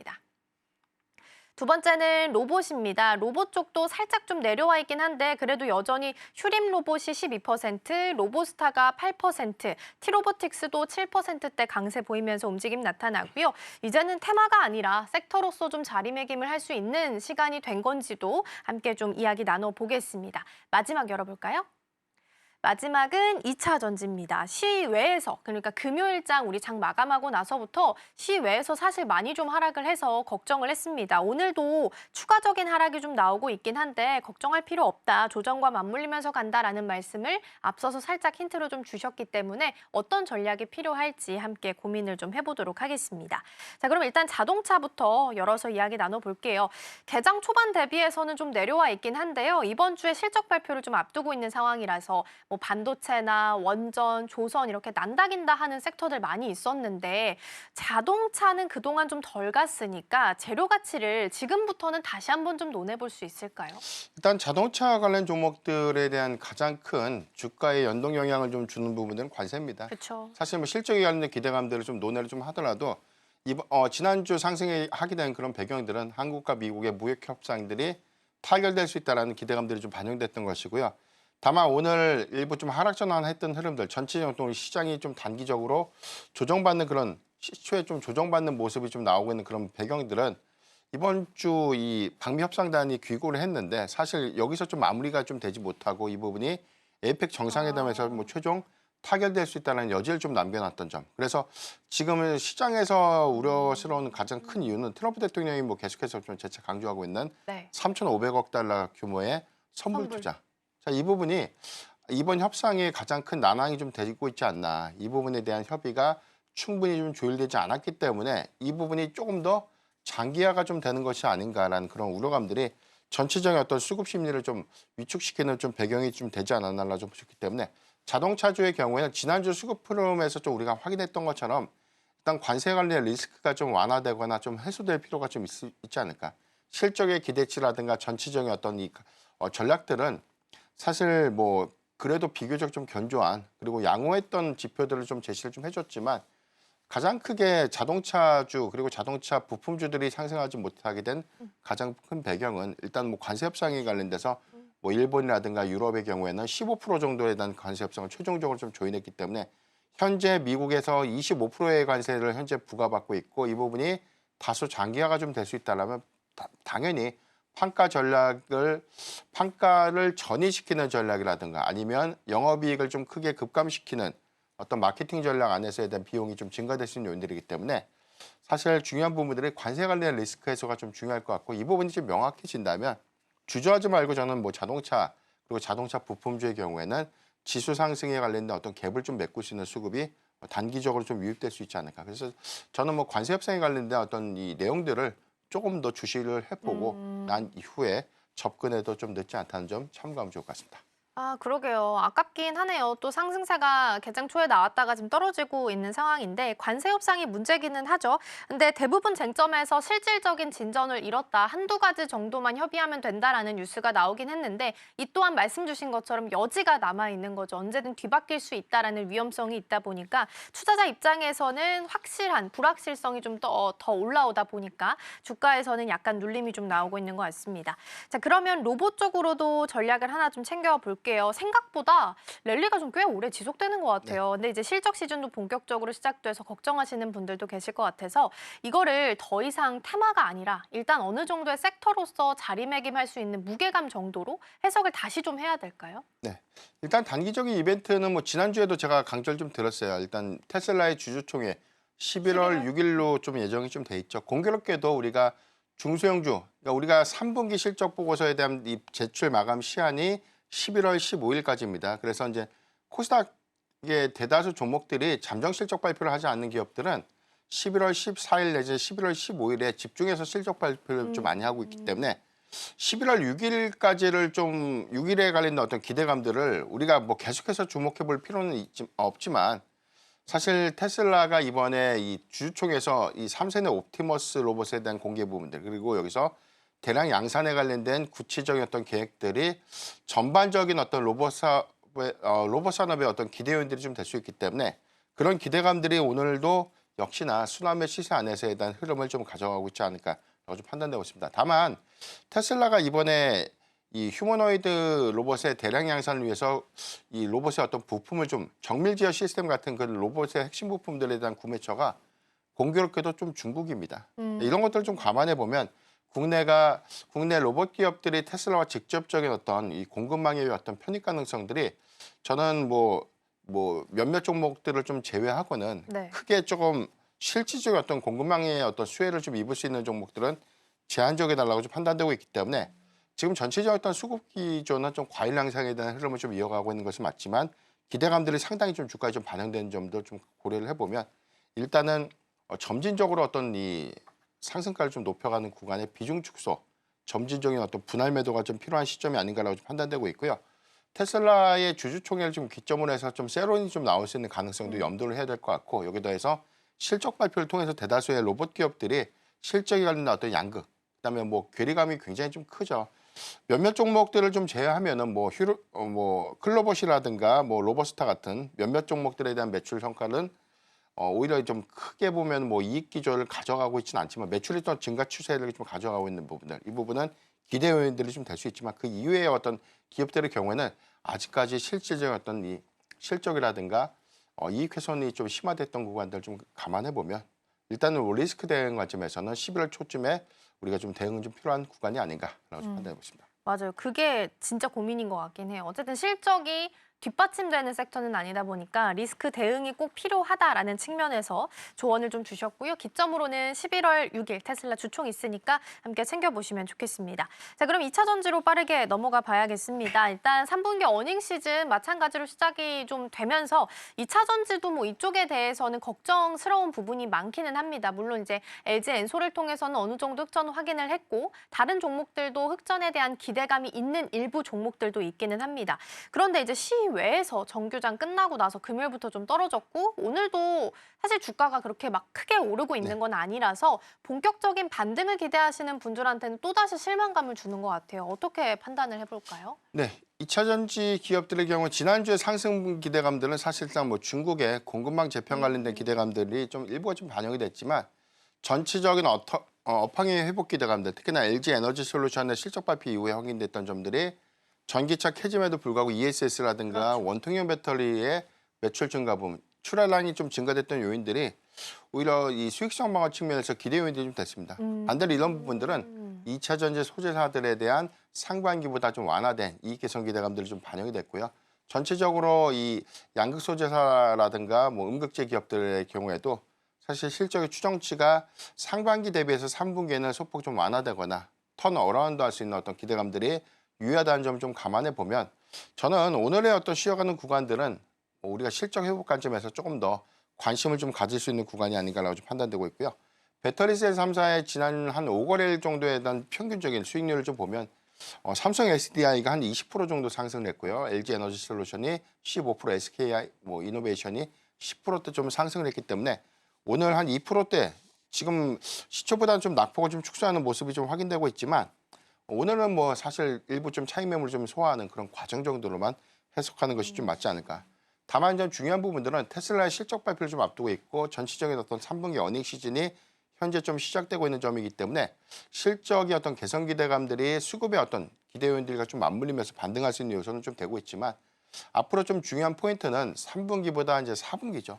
사실상 미국이 9월 30일자로 전기차 인센티브에 대한 어떤 종료가 좀 현실화가 좀 됐고 이 부분이 4분기에 정말로 전기차의 출하량들이 좀 급감할 수 있는 어떤 영향으로 좀 이어질 수 있는가 이게 좀 중요할 것 같은데 일단 4분기 그리고 내년도 상반기까지에 대한 수요가 일부 좀 둔화될 수 있는 우려는 맞지만 상당수 해당되는 어떤 리스크들이 전 주가에 좀 상당히 선반영됐다라고 좀 판단이 좀 되고 있고 이 부분은 점진적으로 어떤 수익성에 대한 방어 측면 안에서 오히려 이익 개선들을 연속성 있게 좀 더 가져갈 수 있는 흐름들이라면 점진적인 어떤 주가는 좀 상승할 수 있는 기회 요인들이 좀 될 수 있지 않을까라고 좀 판단되고 있고 이 부분은 ESS 수요 확장과 좀 맞물리면서 양극 소재사들이 아직까지는 뭐 LFP 배터리에 대한 양산이 현재는 없죠. 없죠. 다만 이제 내년도 하반기부터 일부 좀 공급망들이 본격적인 어떤 공급을 좀 시작할 수 있다는 점에서 이런 것들은 뭐 기대감을 선반영한다는 관점에서는 뭐 이번 연말부터 2차 전지 섹터에 어떤 상승 기대 요인들이 일부 좀 작용될 수 있다라고 좀 판단하고 있습니다. 그러니까요. 미국에서는 보조금이 종료가 됐고 유럽 쪽에서 본다면 보조금을 유지하거나 또 늘리는 국가들도 있기 때문에 이러한 부분도 좀 확인을 하면서 같이 가셔야 될 것 같고요.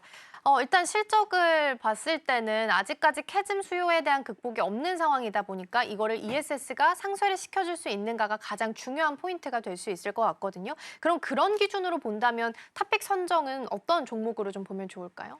네, 일단 가장 큰 기대 요인들은 전기차 캐즘, 전기차 배터리, 전기차량 출하량들은 상반기보다 3분기가 조금 더 이 가동률이 좀 상승했는데 아직까지 우리가 좀 체감할 수 있는 정말로 캐즘이 좀 완화될 수 있는 실적 시그널이 좀 아니었다는 점 좀 감안해 보면 ESS 수주 성과를 좀 더 주목해 봐야 되지 않을까.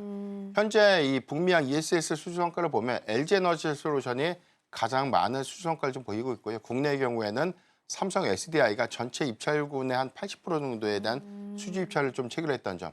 SK 이노베이션의 경우에도 올해 이제 4분기 기점 내년도 상반기 기점에서 북미 시장에 ESS용 배터리를 공급할 수 있는 그런 부분들을 좀 감안해 보면 ESS가 단기간에 어떤 전기차 캐즘 현상들을 좀 더 완화시킬 수 있는 수익성을 충분히 좀 상쇄시킬 수 있는 배경으로 좀 이어질 수 있지 않을까. 특히나 탑픽은 LG 에너지 솔루션을 좀 강조드리고 싶은데 네.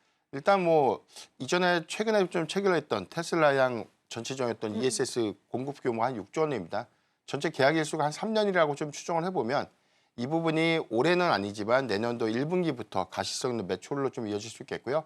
여기에 좀 연동될 수 있는 뭐 밸류체인 관련 종목들, LNF라든가 에코프로비엠 같은 종목들이 수혜가 좀 될 수 있는데 일단 LFP 배터리라는 점들을 좀 감안해 보면 아직까지는 국내에서 LFP 양극재에 관련된 어떤 양산들이 제한적이라는 측면들을 좀 고려해 봤을 때 LG 에너지 솔루션이 그래도 테슬라양 공급체인 그다음에 원통형 배터리의 출하량들이 좀 증가될 수 있는 요인들을 좀 고려해 봤을 때 수익성 방어 측면에서는 배터리 셀 3사 중에서 가장 양호한 실적 흐름들을 좀 보여줄 수 있지 않을까라고 좀 판단되고 있고 3분기 실적에서 확인했던 내용들을 보면 일단 AMPC 세액 공제를 좀 차감했을 때도 영업이익 흑자 규모가 좀 크게 좀 증가됐습니다. 이 부분은 일단 상반기 대비해서 3분기 그리고 4분기에 연속성 있는 이익 개선 효과들을 이어갈 수 있다는 점에서 충분한 좀 기대 요인들이 좀 될 수 있지 않을까라고 좀 판단되고 있습니다. 그렇죠. 아직까지 수요단에서 캐즘 극복이 안 됐기 때문에 이거를 ESS 수주 성과로서 기준을 삼고 본다면 LG 에너지 솔루션이 가장 탑픽으로 좀 볼 수 있겠다라는 말씀 주셨고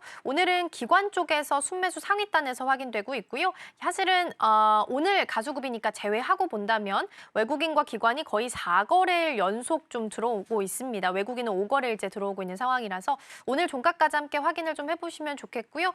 지금 잠시 시장 상황 보시면 코스피 같은 경우에는 보합 정도 강보합 지키고 있는데 코스닥은 외국인 투자자가 매수로 돌아서면서 강보합 지키고 있는 상황이고요. 환율이 조금 부담스럽네요. 지금 한 4원 넘게 오름세를 시현하면서 4원 30전 넘게 올랐고요. 1,422원 20전에서 거래되고 있으니까 함께 참고해 보시면 좋겠습니다.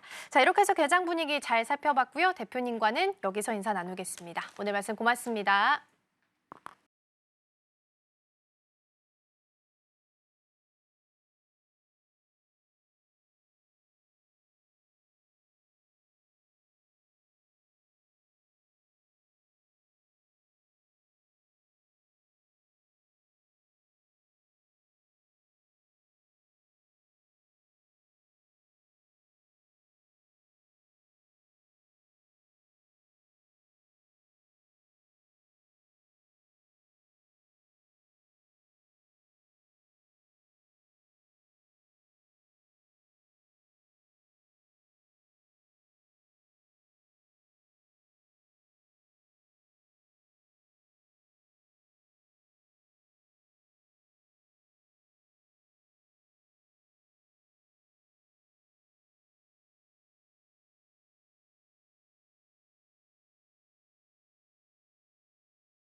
네, 지금 이 시각 시장 상황 한번 체크해 보겠습니다. 지난주 우리 시장은 코스피가 단 이틀의 거래일을 제외하고는 상승부를 켜주면서 3,700선을 돌파해줬습니다.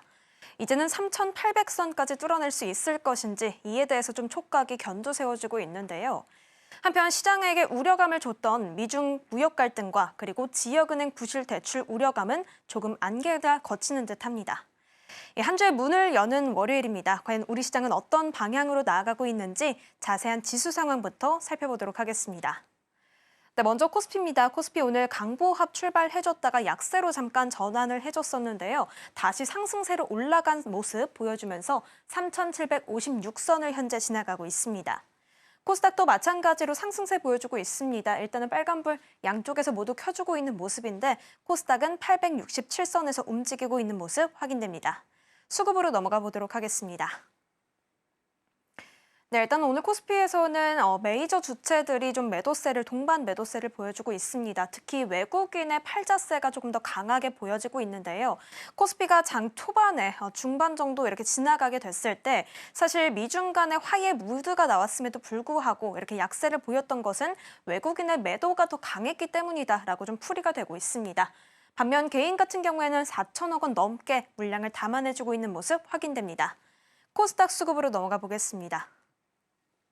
네, 코스닥에서는 외국인이 지금 사자세 보여주고 있습니다. 반면 개인과 기관은 물량을 덜어내고 있는 모습 확인됩니다. 자, 그렇다면 코스피 내에서 어떤 업종들이 상승하고 있는지 이어서 체크해 보겠습니다. 네, 일단 코스피에서는 오늘 운수장비와 의료정밀 그리고 의약품 기계까지 모두 1% 넘는 상승세를 보여주고 있습니다.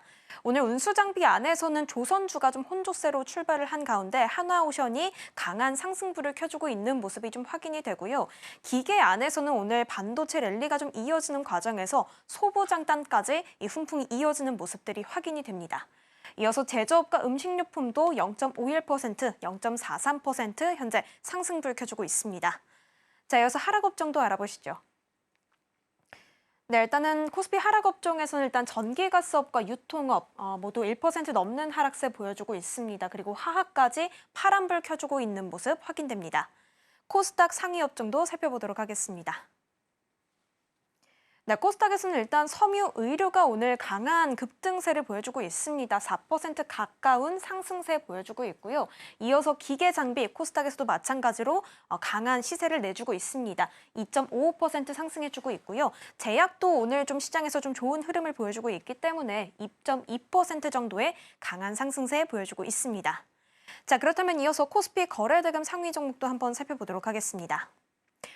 코스닥 업종, 하락 업종부터 먼저 살펴볼 텐데요. 일단은 종이, 목재가 1% 넘는 하락세 보여주고 있고 운송 쪽은 오늘 코스닥에서 하락 업종에 차지하고 있습니다. 이어서 금속과 건설 그리고 기타 제조 음식료까지 현재 코스닥 내에서는 하락 업종에 차지하고 있습니다. 이어서 다시 코스피 거래대금 상위 종목부터 살펴보겠습니다. 네, 오늘 일단 반도체 투톱부터 살펴보겠습니다. 일단은 계속해서 반도체 슈퍼사이클이 나오고는 있습니다. 하지만 오늘 삼성전자는 지금 현재 하락세 보여주고 있는데요. 프리마켓에서는 상승부를 켜줬었는데 지금 삼성전자 97,000원 선 현재 지나가고 있는 모습 보여주고 있습니다. 반면 SK하이닉스는 오늘 강한 상승 보여주고 있는데요. 장 초반에서는 살짝 소폭의 상승세를 줄였다가 지금 다시 키워내주고 있습니다. 장 중간에 8만 원 선이라는 52주 신고가까지 터치하는 모습들이 나왔는데 사실 SK하이닉스가 이렇게 좀 상승하는 이유는 아무래도 실적 기대감이 나오고 있기 때문이죠. 3분기 영업이익이 10조 원은 무난하게 넘어설 것이고 12조 원까지 도달할 것이다 라는 이야기가 나오면서 오늘 2.26%의 상승률 현재 보여주고 있습니다. 이어서 하나오션 아까 말씀드렸듯이 조선주가는 혼조세 보여주고 있는데요. 하나오션은 이 가운데서 5.69%의 상승률 보여주고 있습니다. 이어서 한미 반도체 또한 오늘 장비 쪽들이 좀 좋습니다. 지금 랠리가 계속 이어지고 있는데 여러 장비 업체들이 지금 메모리 슈퍼사이클 안에서 이 실적 기대감이 또 나오고 있죠. 이런 부분들까지 좀 체크해 보시면 좋겠고요. 한미 반도체는 6%대의 상승률 보여주고 있고 두산은 하락세 보여주고 있습니다. 자, 그렇다면 이어서 코스닥 거래대금 상위 살펴보도록 하겠습니다. 네, 오늘 일단 코스닥에서는 로봇주들의 흐름이 역시나 또 좋습니다. 휴림 로봇 장중에 52주 신고가 한 번 더 터치를 했고요. 18% 정도의 상승률 현재 보여주고 있고 이어서 로보스타와 제닉스, 로보틱스, 로보티즈까지도 로봇주 안에서 상승세 보여주고 있는 모습 확인되고 있습니다. 에코프로는 상승세로 좀 전환을 해줬습니다. 사실 지난주 금요일장에 2차 전지주들의 순환매가 이어졌죠. 배터리 셀 기업뿐만 아니라 음극재, 양극재 같은 소재단까지 이어지는 모습들이 확인됐었는데 에코프로 장 초반에는 파란불을 켜주다가 지금 상승 전환해준 모습까지 확인이 되고 있습니다. 지금까지 시황센터였습니다. 네, 한미 관세에 대한 불확실성 여전히 남아있다 보니까 환율이 좀 불안하게 움직임 나타납니다. 1,422원까지 오름세를 시현한 상황이다 보니까 수급상 좀 들어오는 게 어려울 수밖에 없는 상황이고요. 다행히 코스닥 쪽에서는 외국인 투자자들이 매도해서 매수로 좀 돌린 상황이라서 규모를 얼마나 키워갈 수 있을지 종가까지 함께 확인해 보시면 좋겠습니다. 저희가 방송 중에 제공해드린 정보는 투자 판단을 위한 조언일 뿐 해당 종목의 가치와 수익률은 보장하지 않습니다. 저는 내일 다시 돌아오겠습니다. 시청해주신 여러분 고맙습니다.